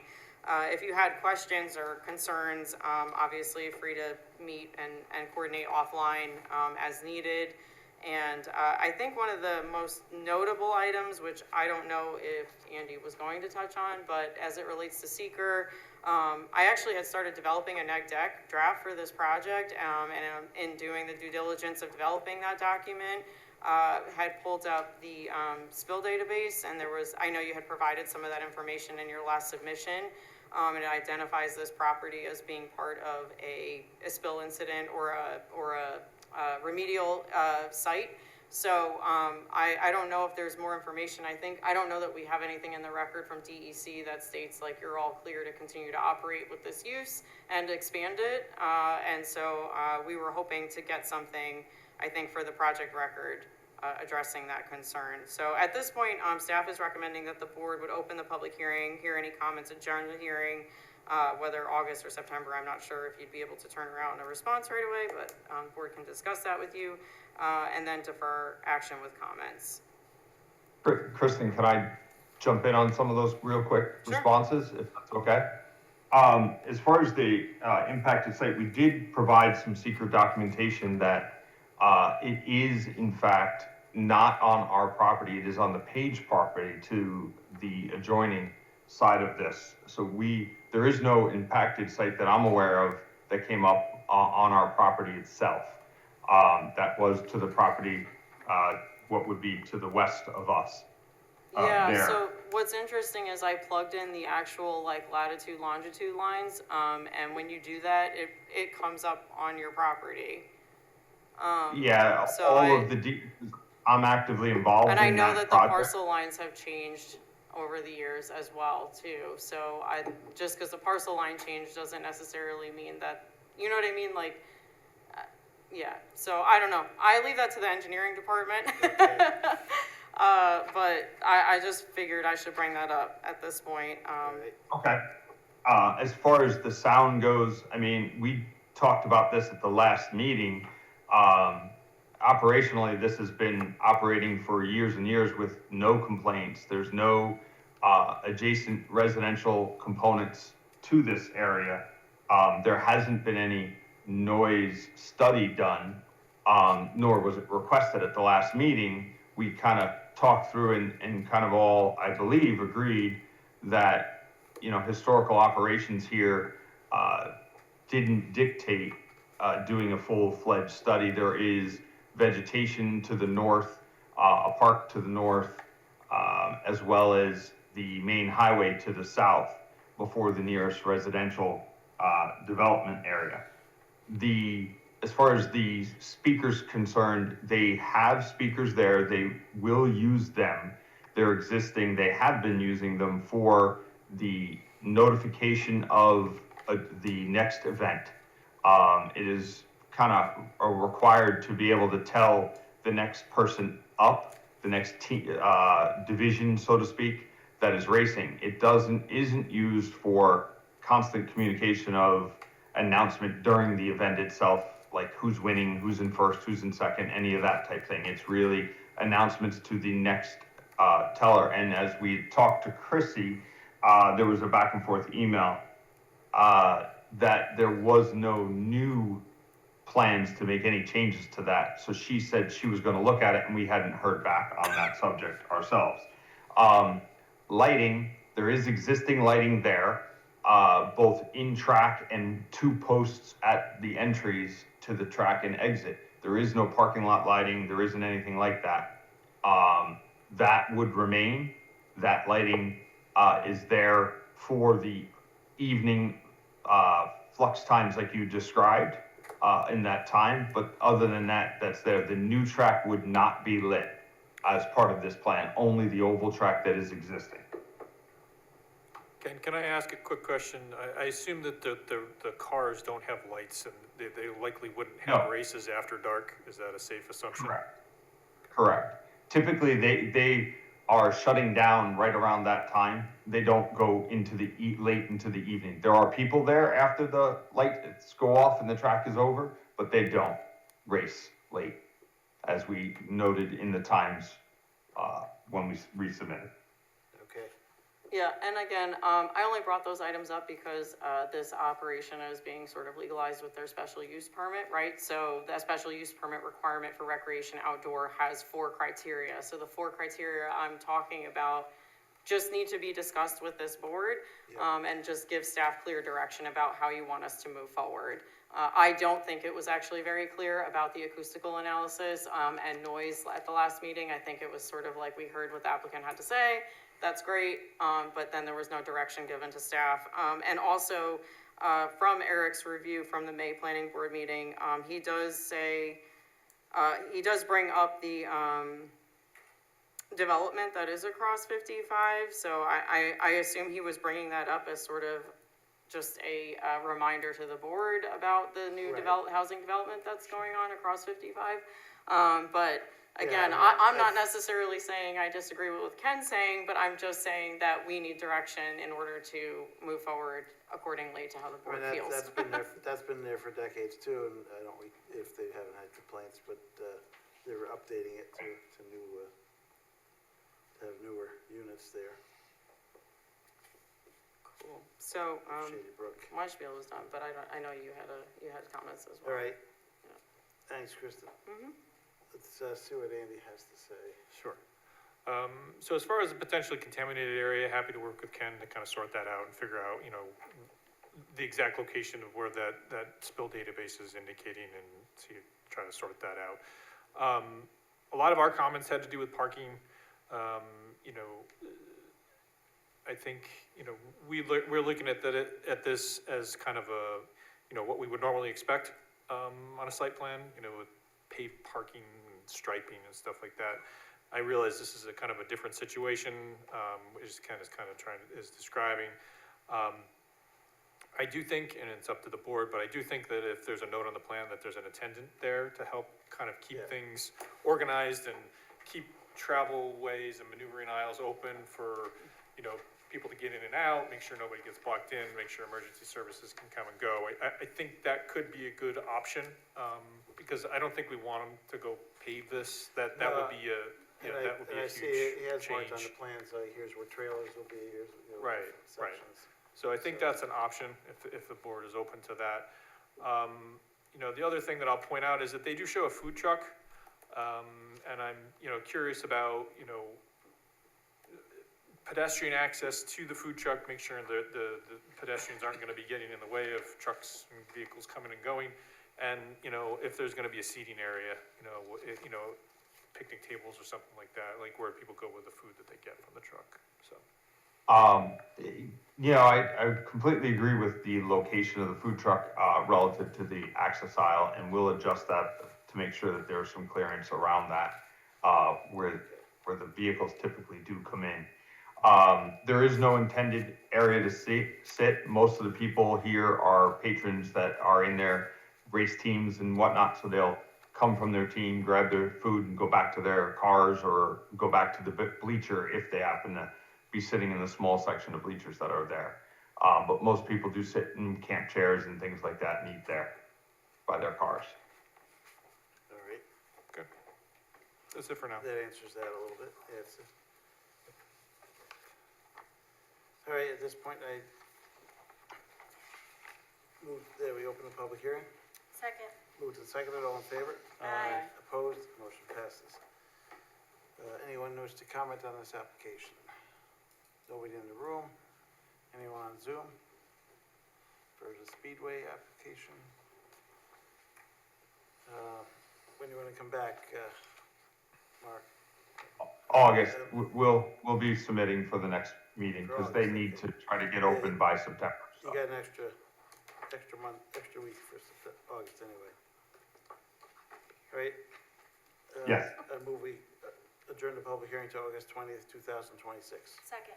Moved and seconded, all in favor? Aye. Opposed, motion passes. Let's go around the board for comments. Start with Nicole this time. I don't have any comments.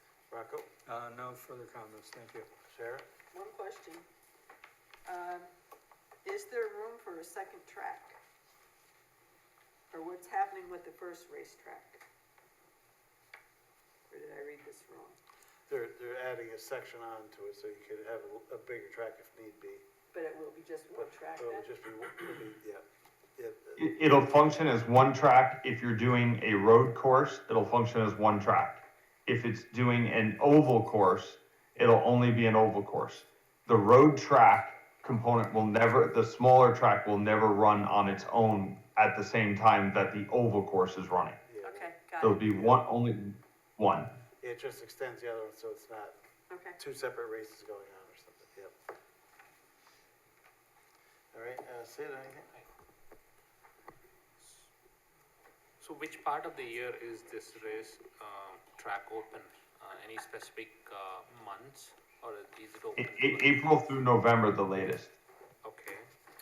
And what precautionary measures are you guys taking to ensure the audience view the race at a safe distance? Like, do you have any kind of fencing? There is fencing all around the existing track, and there's fencing proposed around the new track, that is consistent with that. Okay. And does, do you also provide portable restrooms for the audience? We did talk about that. There is a location that is gonna be porta potties that'll be on site.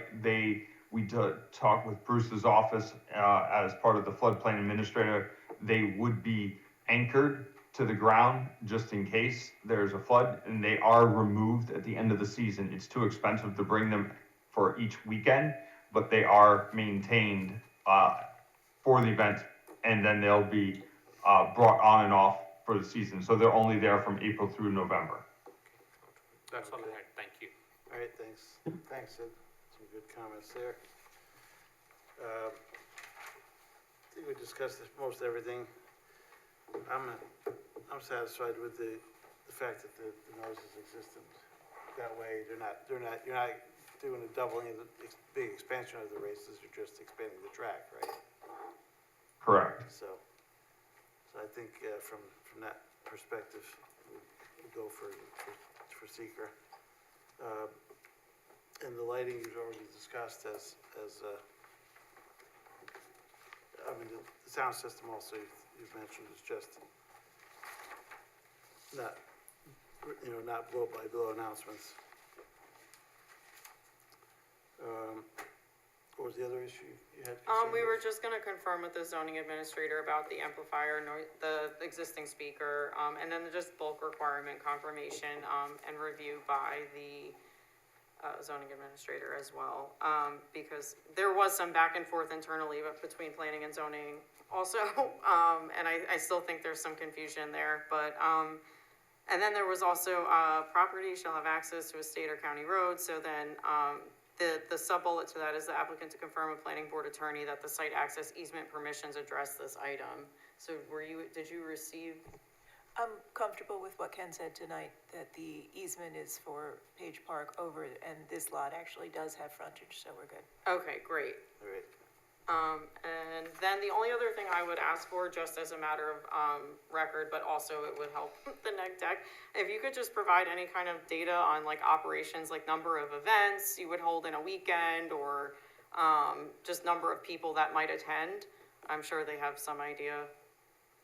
Yeah, we had talked about it, but we didn't provide it hard copy, so we'll do that. Yeah, no problem. Thanks. And the lighting, you're not adding additional lighting, it sounds like. Correct. There's no new lighting proposed. All right. I think that's it then. I move the planning board defer further action on this application and direct the applicant to respond to comments of the planning board and those received from town departments and agencies included, but not limited to the following 1 through 6. Second. Moved and seconded, all in favor? Aye. Opposed? Motion passes. We'll Thank see you, everyone. Have a good evening. We'll We'll see you next month. Just work out those final details. Move the food truck a little. At this point, I move we allow comment on other items on tonight's agenda. Second. Moved and seconded, all in favor? Aye. Opposed? Motion passes. Anyone wish to comment on other agenda items tonight? Seeing none, I move we continue the meeting. Second. Moved and seconded, all in favor? Aye. Opposed? Motion passes. Moving along, Marist University now, sorry.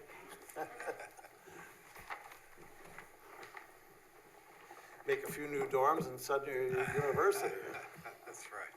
Mike, can I share? I just flipped You the got switch, the, so you're good. A lot of new programs as well. And looks like more coming. Good evening, members of the board. For the record, my name is Jeff Brackett, Executive Vice President. Very happy to present on a project that's been long in the planning. This, just to give overall context, this is primarily about upgrading our facilities as an institution to ensure competitiveness, national recruiting, international recruiting. And it really focuses on our sciences, our bench sciences that are currently in Donnelly, which is a wonderful building, but having been built by the brothers itself, it's showing its age. Primarily our chemistry labs, environmental science labs, our physics class as well, and our biology labs as well. So this project will be connected to the Allied Health building and will give our institution a capacity that we are currently pursuing with our institutional momentum.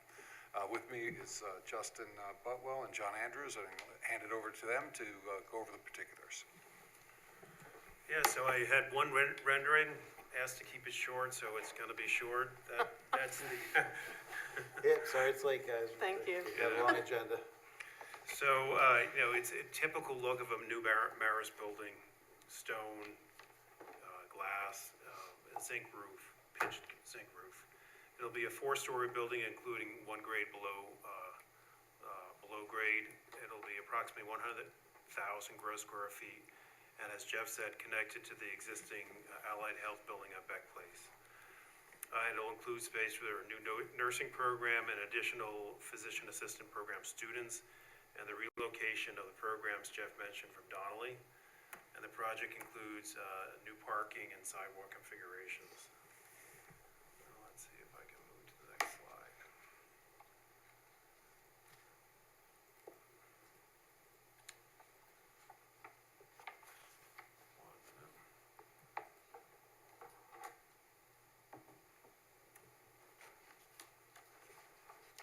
Are you in a PDF? Yeah. Yeah, sometimes you have to close out and then reshare on the, yeah, it's a pain. Let's try that again. Okay, so the existing programs being relocated to the new building from Donnelly Hall are chemistry, biology, environmental science, physics, and the teaching and research labs connected to those programs. General purpose classrooms and faculty and administrative offices. And the new programs are nursing, which we anticipate a total of approximately 388 new students by 2035. It's a slow ramp up. It's not immediately 388 students. And the physician assistant program expansion will be a total of 40 new students, of which only 20 will be on campus. 20 are out in their clinicals. So, and noting that there are no new plans to backfill Donnelly Hall with new programs. Donnelly Hall is near the end of its service life, and we do not anticipate substantial investment in that building. So, John, there's the site plan. In front of you, you have the site plan. You can see the building aligns with the north and somewhat east side of the existing Allied Health building.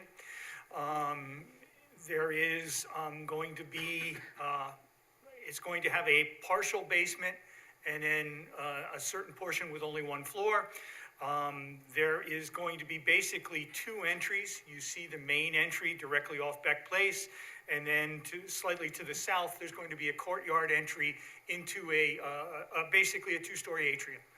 That area currently functions as the loading dock for the existing Allied Health. We're moving that to the north end of this building on the east side, tucked in the back, restoring the same functionality and other things.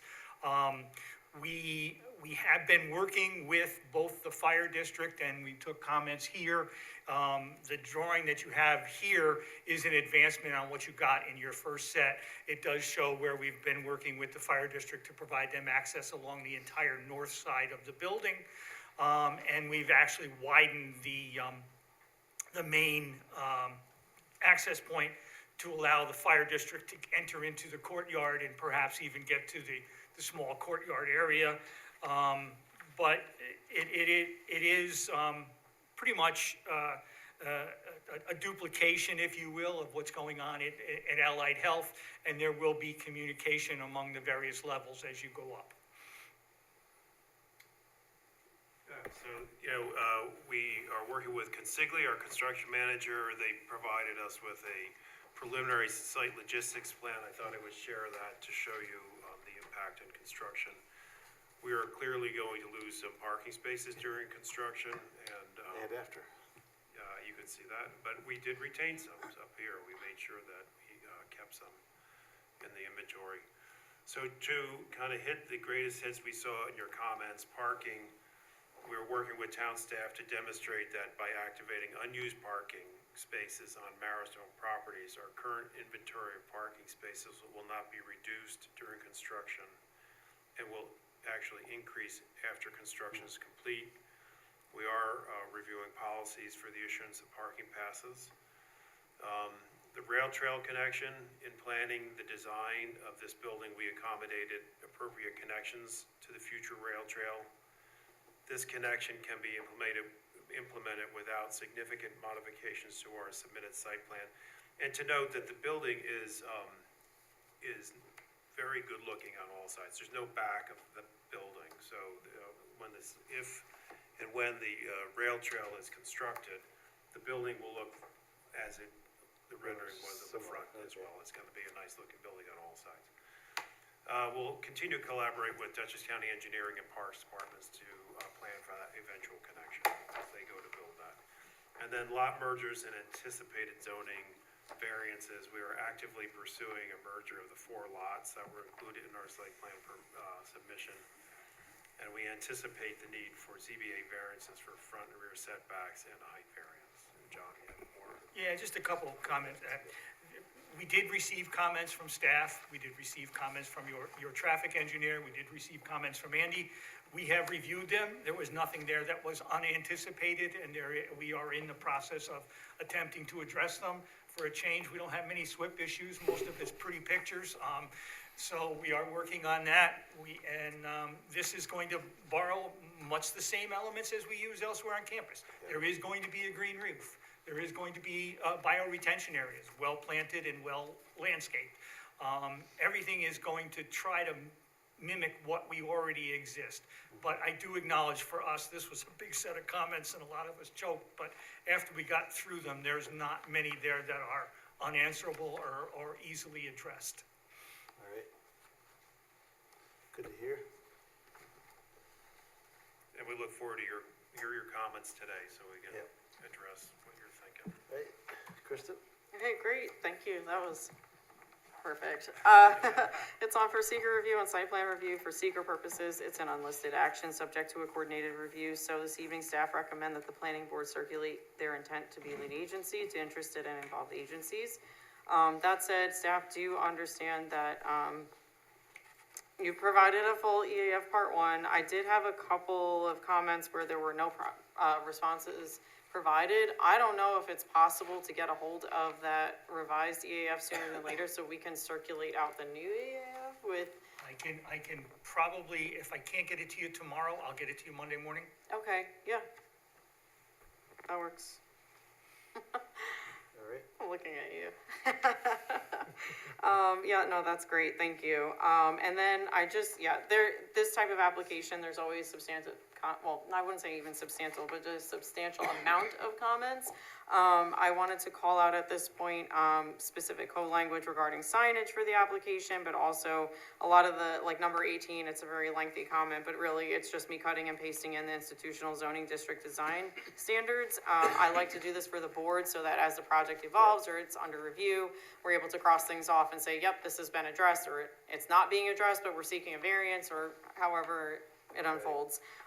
But yeah, just looking for some more details, cleaning up, like actually providing a parking schedule. I think we wanted to see a separate existing condition sheet. Again, parking, EV parking. I don't know if you want to talk about that with the planning board. I know you do have EV parking across campus. So we do have 16 cords of EV and it's underutilized. So we may want to, depending on the temperature of this board, go for a ZBA variance on that as well, because they are costly and they're, you have to pay annual maintenance on them. Variance, right? I'd have to look at the code. You will have to look whether you need a variance or not. Oh, really? Yeah, it may be planning board discretion, but Oh, all right, so. at this then hour, we I'm would not look to sure. the planning board for relief on that.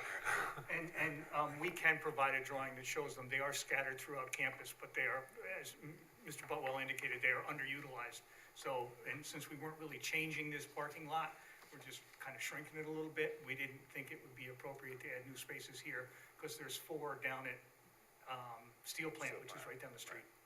And there's 2 in the tennis court. Yes.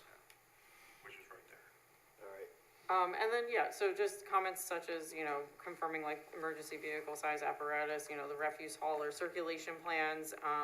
We'll be paying attention to things like the aesthetic fences and walls, providing details for all of that.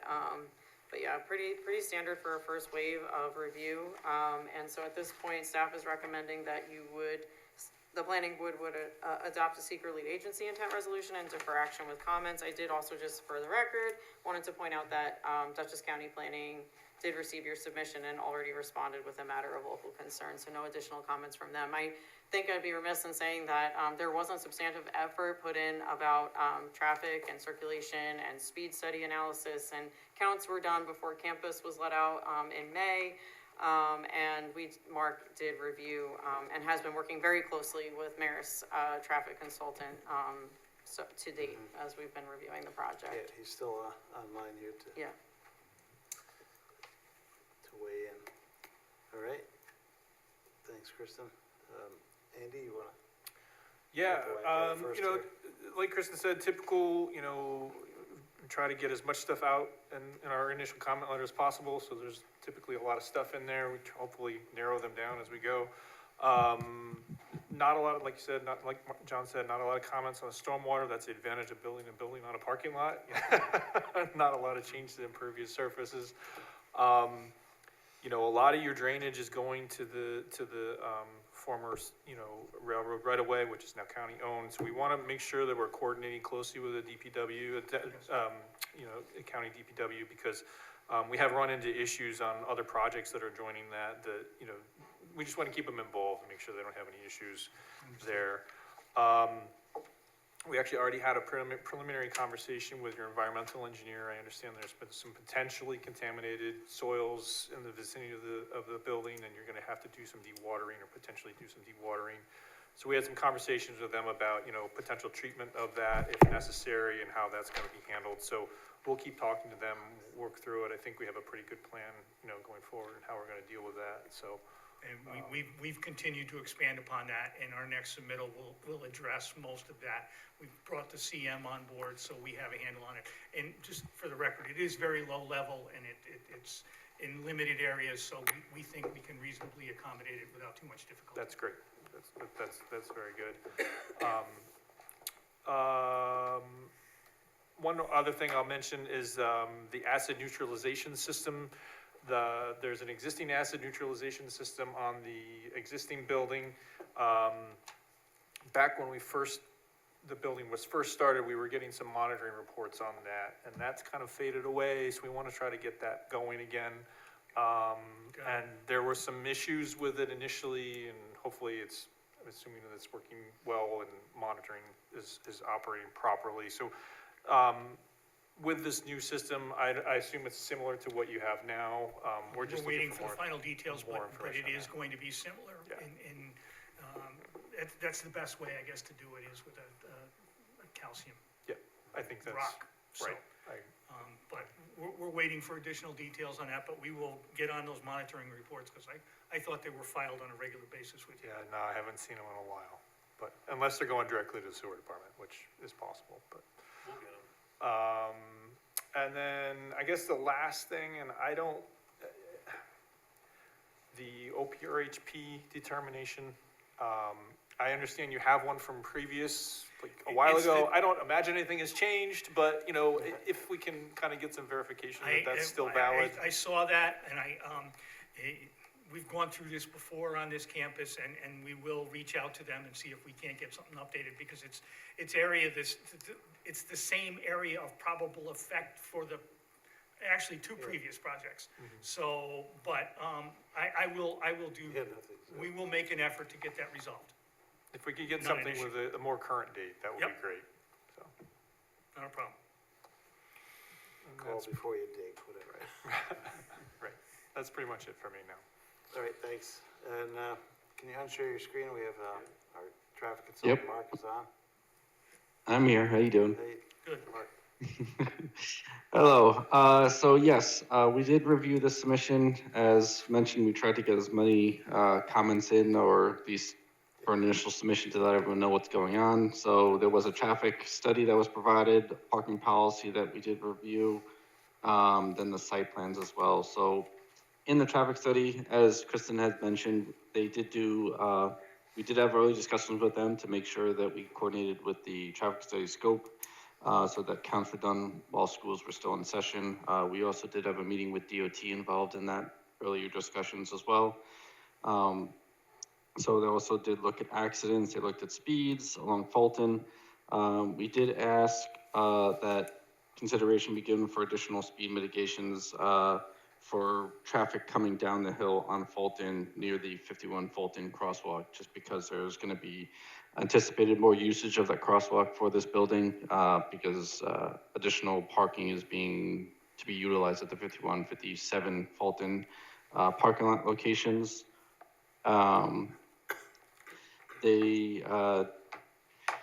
also mentioned that there's some additional demand that could be accommodated within the existing lots to remain after the building's there. So we thought maybe a sensitivity analysis to assume additional traffic to utilize that additional vacancy in the lots if people probably wanted to park closer to the facility versus having to walk from 51 and 57 Fulton. Likely people want to park closer to the building. Also, had some discussions about potentially, and a comment there about potentially vehicles that would be used in the east lot would then be parking in the west lot of Beck Place there. So it's not likely that people would use the eastern driveway to access that other location and might go through the signal instead. So just a comment we put in there for distribution of traffic. We had some comments on the traffic analysis file that was provided to us as far as coding comments that we had in there. They did provide the parking in there, but we're looking to have that redone a bit because it was kind of averaged across multiple days of weekday observations, which is fine, but I don't think the average part was maybe the correct way to do it. And then also just to provide a discussion, I know there was a presentation just showing the construction aspects of it. We want some kind of discussion about the construction impacts and worker parking and stuff. I know we discussed it in earlier discussions, but maybe just to put some document in the submission materials. As far as the site plans, looking for a site plan with all the bells and whistles, the radii, the dimensions and stuff, and I'm sure John's working on that, as mentioned in the meeting. Had some comments on some of the details. And then basically, I think it's really more looking for some turning analyses and truck turnings, as well as I had some comments in there about fire code stuff, and he's working with the fire department, have them address their concerns and stuff. I just noted some things, which I'm sure the fire department is weighing in on. Yeah. But that's a pretty brief synopsis of the comments that we provided. Yeah. It's a nice letter you've got there, but thanks, Mark, for summarizing. At this point, we can go around the board as well and see if for additional comments. Sid, do you have anything at this time? Nope, no comments. Sharon? No comment. Rocco? Hi. A couple of quick questions and clarifications. When do you propose this to be complete? Summer of 2028. Okay. So then, at that time, you said that the current building, Donley, is near the end of its life, and you plan on just demo it or whatever?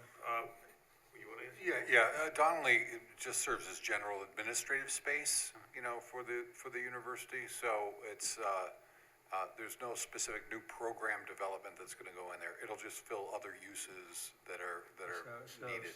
Okay, so you'll come back if there's any modification. Yes. Oh, sure. Yes. Okay. Yes. And then the only other thing I had was that I did notice you put up, and I wasn't gonna bring this up, but your various programs. You got a nursing program going in, and you got a PA program going in. Will that nursing program expand to nurse practitioner also? We don't have plans mapped out at this point, Okay. but I think the general comment I would say is we react to the market, and, there's no set exact number of students that show up for any given major, so we're sort of responding both to the national market for students, but also to the specific needs in the region, and healthcare practitioners are a real need, especially in our Hudson Valley region. Okay, thank you. All right, thanks, Rocco. Nicole? No. I guess I don't have anything too specific. When you're creating the new labs and stuff, are there any odors that you gotta be concerned about, putting scrubbers or anything like that on? That's the only comment I can think of off the top of my head. Yeah, well, yeah, we'll have all the proper fume hood and Yep. technology. So I think that covers it. Go to lead agency here tonight. I move the planning board declare its intent to be lead agency to coordinate the environmental review of proposed project of an unlisted action and authorize the planning department circulation of a notice of said intent, a copy of the EAP, and a copy of the application to the identified interested and involved agencies. Second. Moved and seconded for lead agency. All in favor? Aye. Opposed? Motion passes. Move the planning board to for further action on this application, direct the applicant to respond to comments of the planning board and those received from town departments and agencies included but not limited to the following 1 through 15. Second. Moved and seconded. All in favor? Aye. Opposed? Motion passes 5-0. Good to go. We'll see Thank everybody you. next Thank time. Thank you all very much. You got a few comments to look through? Do you have an idea of when you would be back? We're gonna submit in August for September. Okay. Okay. You got a lot of, you gave us a lot of work to do. All right. Have a good night. Good night, all, thank you. You're heading out to the luau now, Mark? Absolutely. All right. Thanks for hanging in there. Have a good night. Thank you, everyone. Have a good night. Good night, Mark. Next up is Fitzgerald Tile on Vassar Road.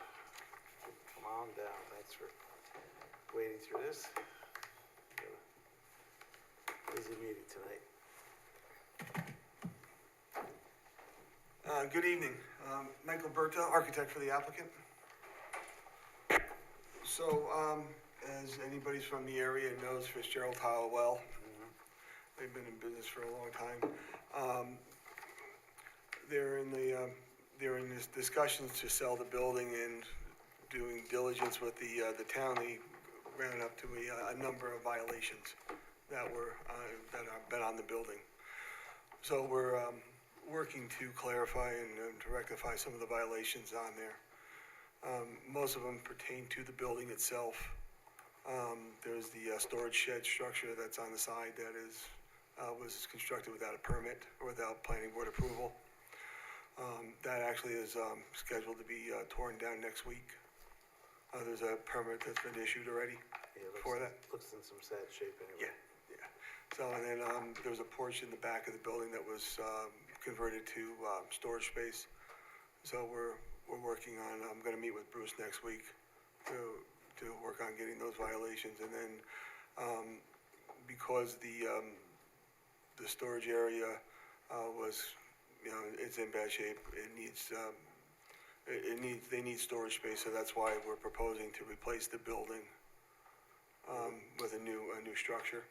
Okay. And also, I've been doing that, we're gonna be bringing the site up to compliance to the best that we can. We have a 1.56 acre site, and there's probably about a third of that usable. Yeah, it drops off. It's a 33-foot drop from the edge of the bank down to the water. So we have a very limited area of site that we can do anything with. And, because of that, right now, there's no curb cuts, so there's no entrances. It's basically, it's a Wild West, in and out. And so we're trying to, by adding the curbing, we're trying to create more of a restricted access. And based on, because of the way the site is, the usable space is why we have the two-way in and then we have the one-way out, in order to get parking on that one side and be able to put the building back. And you can tell that we actually have the building shape different, and it's a little bit smaller than what was there. And it's shaped so that we can actually get more of an access way between the two, but because of that, we cannot get a two-way traffic, so that's why it's one way, and that's why we have the single exit out. And our thought is also that any commercial trucks, delivery vans that would come in the two-way entrance and then exit past that and then go out the exit and head north down Vassar Road. Same with the garbage. That's why we have the enclosure there. It's really the only spot to put it that a garbage truck can gain access to it. So if they pull in the two-way, go down the one-way path, pick up the can, and then back and then just pull right out the right turn only lane. So we're trying to do the best we can with what we have limited space. We did receive the comments from everybody. I appreciate that. Unfortunately, at the time of the submission due for tonight's meeting, the engineer hadn't quite caught up to us yet. So we didn't want to wait. We wanted to get our submission in. Yep. Because we're trying to clear up a number, like I said, a number of the violations on the building so we can get a temporary CO on the building. At this point, we just have to circulate for lead agency and then. So, but that's basically the overview. So he's working on the drainage. The reason the retaining wall is put in is because the culvert pipe that's there, as you saw in the pictures, is it's just years of neglect, because I'm not even sure anybody realized what it was for. So the grade is just washing away there. So we're using the retaining wall to actually help to stabilize that area, as well as be able to provide a couple extra parking spaces. All right. So, thanks for the overview. Let's go to Kristen. Okay, great, thanks, yeah. So, it is on for seeker review, site plan and architectural review. It's an unlisted action subject to a coordinated review. We are recommending that the board circulate their intent to serve as lead agency to interested and involved agencies. I did review the short, form EAF part 1, just wanted to, clarify and confirm on the plan or on a separate sheet, maybe even just, that we're adhering to, like the wetland buffers, requirements. I think we're all good. They're far enough away, but we just want to have something documented in the record with the plan set. Okay. But yeah, and then also, I'm not sure if this came up. There was sort of like a pre-app meeting that was held, but then there wasn't like a full-blown staff level pre-app meeting. So I think some of this probably could have been headed off, but we just want to make sure that we're doing any kind of like early consultation and coordination. And I can help to facilitate some of the conversations with like Dutchess County DPW because I know that they had some concerns and they shared some comments. They actually, I'm sorry, I didn't mean to interrupt, but they actually reached out to me and was asking questions on the entrances. Yeah. Because they were asking why we were doing it, and then I explained to it. That was part of the comments when we met with Mike. That we needed to control the entrances. Yep. So we sent it to them, your submission to them, and I actually think they had provided comments dated July 10th. So there's just some items in there, and just making sure that we're addressing all the staff and agency comments when you do submit next. I know we haven't necessarily worked directly together before, so just making sure that it's clear, like, what the expectation is when you would resubmit, but also happy to help facilitate any interim conversations, because I think the goal is to just make sure that when you resubmit, your application is complete and responsive as possible, so that you don't have to keep coming back to the planning board for more reviews, further delaying this. So I'm again. sorry, you said Dutchess County comments in the 10th. I don't have them. Yep, so they came in on Friday afternoon. That, maybe they didn't make it into the circulation, but we can absolutely provide these to you. I can even give these to you now if you want. That's great. But yeah, definitely can send those your way. They came in at like 2 o'clock on Friday, so. Again, I think just, sometimes the offline interim meeting with staff is just helpful before you're making the next submission. I just want to make sure that I don't want you to waste your time and resources, and I know you want to keep this moving. And so anything I can do to help facilitate that. And because it's on for lead agency intent, and because there are many comments, I'm assuming that you would be looking to come back probably in the September like submit in August for September? Well, I'm hoping that, I mean, a lot of the comments that are here, I mean, let me talk to the site engineer and find out where he's at. Okay, But we like to keep it moving and, you know, a lot of these things, I think, you know, if I can get a meeting early enough next week, we should be able to, I think, button a lot of them up. A lot of them are not unexpected comments. sure, yeah, You know, and it's, I don't see that they're all, they're great comments and appreciate them, but I don't see them as being, you know, hard to get past. No showstoppers, okay. Yeah. okay. I Yep. mean, unless I'm missing something. I No, don't really see I just anything. physically won't be here, but, I can help facilitate or even set something Alright. up, among staff and put you in touch with people. I mean, you obviously have contact information for them as well, Yeah. but, yeah, again, we hate to see applicants come back repeatedly without just getting it as complete as possible the first time, so, Oh, no, I agree. I don't want to waste the board's time either. You know, the biggest question I have is to make sure that Joe Berger is the site engineer. To make sure that he's, you know, he's getting caught up to us. Okay, And that he can, yeah. he'll have a completed application. And one of the things he's working on is, health department approval. okay. And then in terms of architecture as well, like, the planning board is tasked with, completing an architectural review, so making sure that we would have those, for review sooner than later as well, so this way the zoning administrator is also getting her eyes on it, and then flagging if there's any need for additional variances or anything of the like. Yep, We'll have them for the next submission. We're working on them right now. okay, great, Yeah, and I do know that we, even though that we made the building smaller than what's there, but because what's there never had approvals, we're gonna need a front yard variance for that building. yeah, so we're looking for things like, just for the board, yeah, so it's lighting, landscaping, snow storage, access, number of parking spaces, The yeah. usual stuff. Accessibility, you know, all that. Yeah, we're doing, customer counts right now. You know, it's not your typical retail store. Yeah, and anything that you can provide, like operational data, like Yep. just a little like cover memo or Yep. like a brief write-up, you know, hours of operation, number of patrons, you know, vehicle delivery, like time of day, how many deliveries, or, you know, things like that. It's really helpful to have. Yeah, we're working on that. I was talking with Scott yesterday, the owner, and Did I hear you say it was a new owner that? not yet. involved? They're working on it. But it's gonna stay the same? Yes. Business with the new owner? Yeah. Okay. It's actually been a longtime customer of the Okay. business. And, so he's gonna be taking over, keeping the Oh, name. so just Everything's gonna be the continue same. The same way, okay, that was, Yeah, just to do a little interior renovations, that's, you know, just to, super. you know, bring some different lines and things like that. All right, thanks. Andy?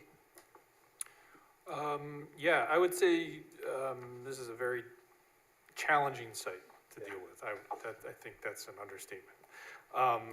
The circulation is definitely gonna have to be very clear.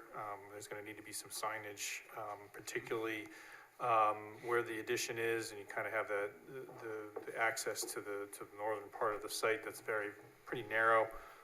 That's probably gonna need to be one way.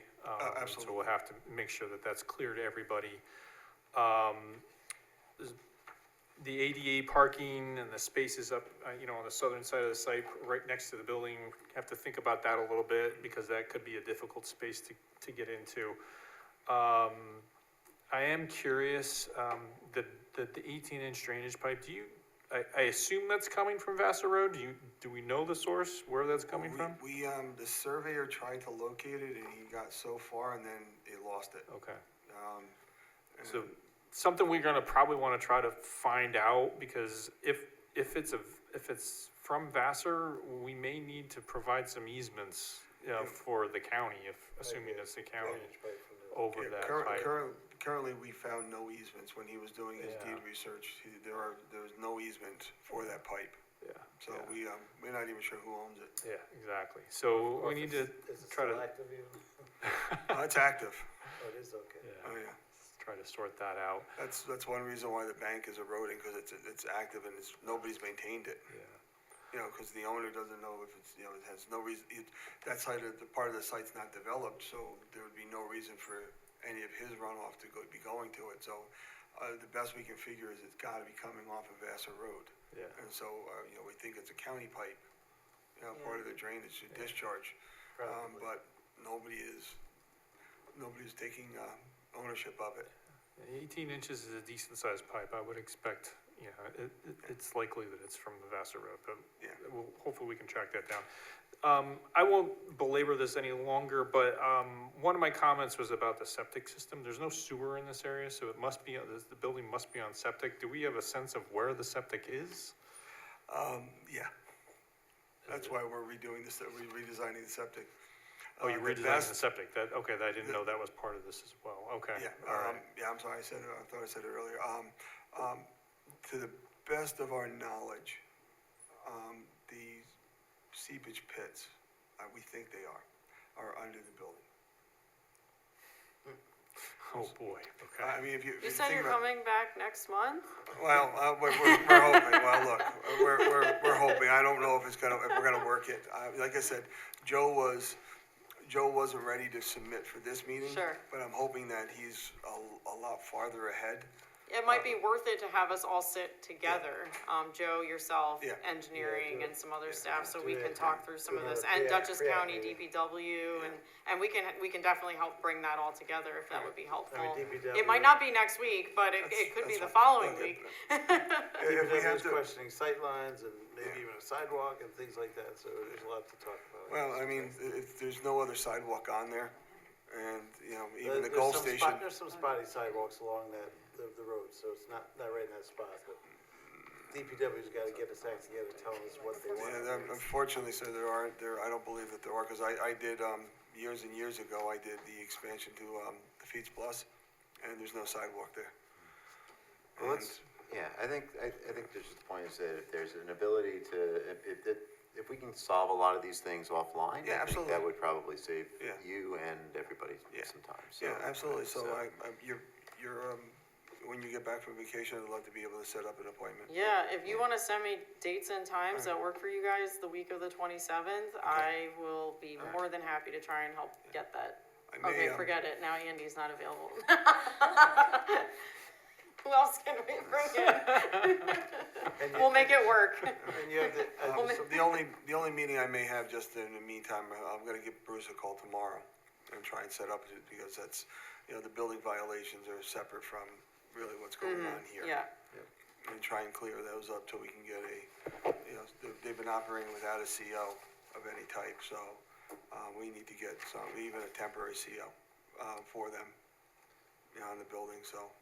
I also mentioned we had our whaling consultant, Carol, who also had a comment letter that she wasn't able to be here tonight. Yeah, I saw her letter, and, it was, great comments on it, the good thing is that the trees the few trees that we're taking down, they have no real impact on anything, and, Yeah, it's good she looked at them, so. and that, because of the elevation change, is that we don't have to worry about floods.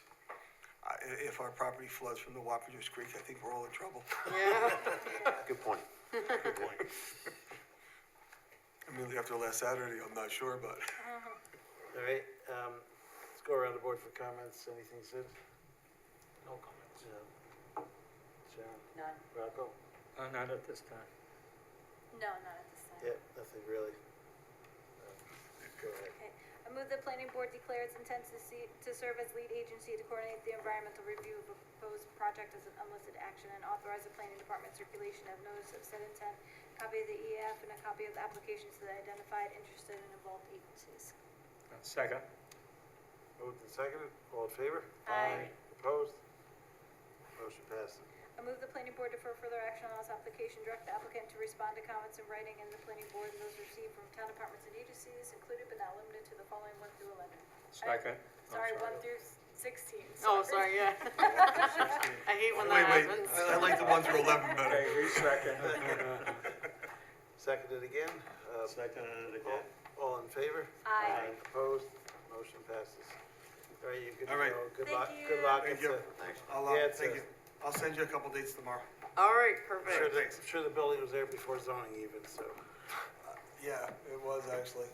I think it's, part of the building's been there for almost close to 100 years. Wow. Wow. I think it was an old schoolhouse at one point, there's, I forget. Scott, the owner can tell you, he's got the history of it. Thank you very much. All right, Thank you. have a good night.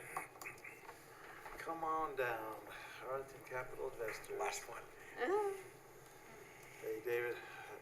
Good evening, Mr. Chairman, members of the board. My name is Dave Kaminsky. I'm here representing KNC Management College Properties, which is owned by Vassar College, and Arlington Capital Investors. May I just give a short presentation? Yep. Okay, so I think a little background for some of you.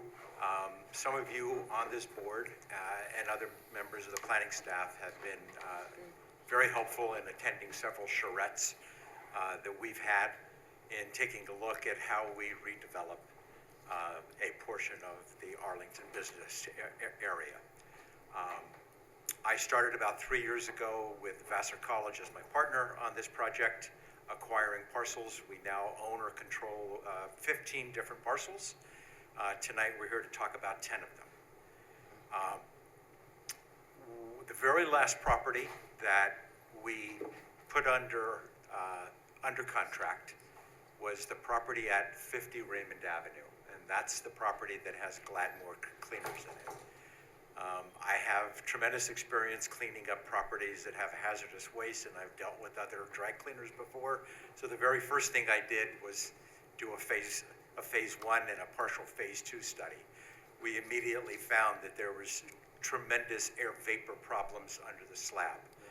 We did then a very comprehensive phase 2 study that not only was of that building on 50 Raymond, but the four college properties parcels, as well as the six others that we had purchased, the 5 others that we had purchased. And we discovered there is a PERC groundwater problem, there are metals in the soils, and we have a fairly big environmental issue with all 10 of these parcels. So we made application to the brownfield cleanup program. We're navigating our way through that. One of the things that they have a problem with is that it is 10 separate parcels. We've explained to them that the issue we have is that to Vassar College, because of it's not really its charter, but Vassar College can't be put in a position to acquire a property that is contaminated without knowing that we are accepted into the brownfield cleanup program and we obtain the immunity that comes with that. Can't put Vassar in that position. So it's a cart before the horse thing. Yeah. So we're here tonight to ask you to work with us to do basically a paper change of taking the 10 parcels and creating a single parcel, which will allow us to go back to the DEC, hopefully work out the final things we have to do to get into the BCP program, and then we'll be able to proceed, and somewhere down the road, we will be able to record this survey and the deeds and bring all the parcels together, and then proceed to work with the planning board to bring our project forward. So that's basically where we are. There was one item that I wanted to address that was in the notes. When we had a pre-application meeting, the issue of one water line per lot in the town of Poughkeepsie came up. While there are 10 water lines, there aren't actually 10. There are 7 water lines now. 2 of them have been shut down by us, but the buildings that we've shut down, there are 5 existing. I worked with the town attorney, and we've come to an agreement, and she has suggested, and we're going, not Lisa, but the town attorney, we're before the town board on next week. I'll just put it that way, the 21st yeah. And we're seeking a special permit to be issued that will allow us to have the 5 water services for the time being. So we think we have that resolved. Thank you. Sounds good. Thanks for the overview, David. Kristen? What he said, no. Follow up? It's on for seeker review and lot line revision review. As far as seeker is concerned, it's a type 2 action requiring no further environmental review, but we like to just document it as part of the project record. Lot line revision, essentially, as I always do with a lot line application, I would just cut and paste in the code language so the applicant is made aware of the expectations of that code chapter requirement. Yep.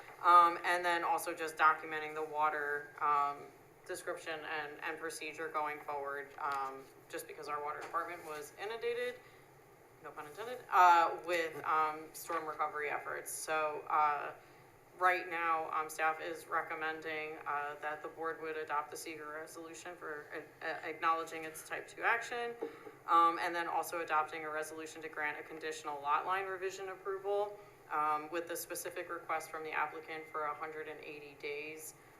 So you would, I just wanted to clarify, I had a November date in there. The new date is January 12th, 2027.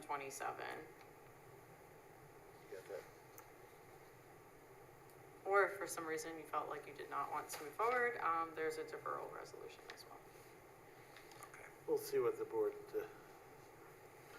wants to do when we go around. Let's see, start with Nicole this time. I see no problem with moving forward. All right, Bronco? I have no questions at this time. Sharon? None? And No questions. So may I just ask one item of Andy, please? Andy, you have a request that we put a boat table on the plan. And may I ask you to reconsider that from a standpoint of this is not a site plan, it's not a subdivision plan. All the buildings are going to be demolished. It's really just a paper change. There's no changes whatsoever. I mean, I'm willing to put a bulk table on it, but maybe a very simple one without getting into all the detail of all the 10 parcels, which I think will be overwhelming. And I don't think is necessary. I think if we could, I think if we could do something simple. Okay. I mean, we could talk about what that might include. I think something I'll is work with appropriate. you and Yeah. Ken offline on that. That's fine. Terrific. Thank you, sir. Bulk table, it's about the zoning requirements. Yeah. any other comments of yours that you want to focus on? Minor comments on the plat. I guess I want to thank David for being flexible, you know, and working with us on this. This is kind of a unique situation where the water services went around, internally went around and around a lot on this. So I think we came to a pretty good solution. So appreciate It's a appreciate unique that. situation here. All right, I'm just ready to go ahead and move I move forward. the planning board determine that the proposal meets the criteria for a seeker type 2 action pursuant to seeker part 617.5C16 and no further environmental review is required. Second. Moved and seconded, all in favor? Aye. Opposed? Motion passes.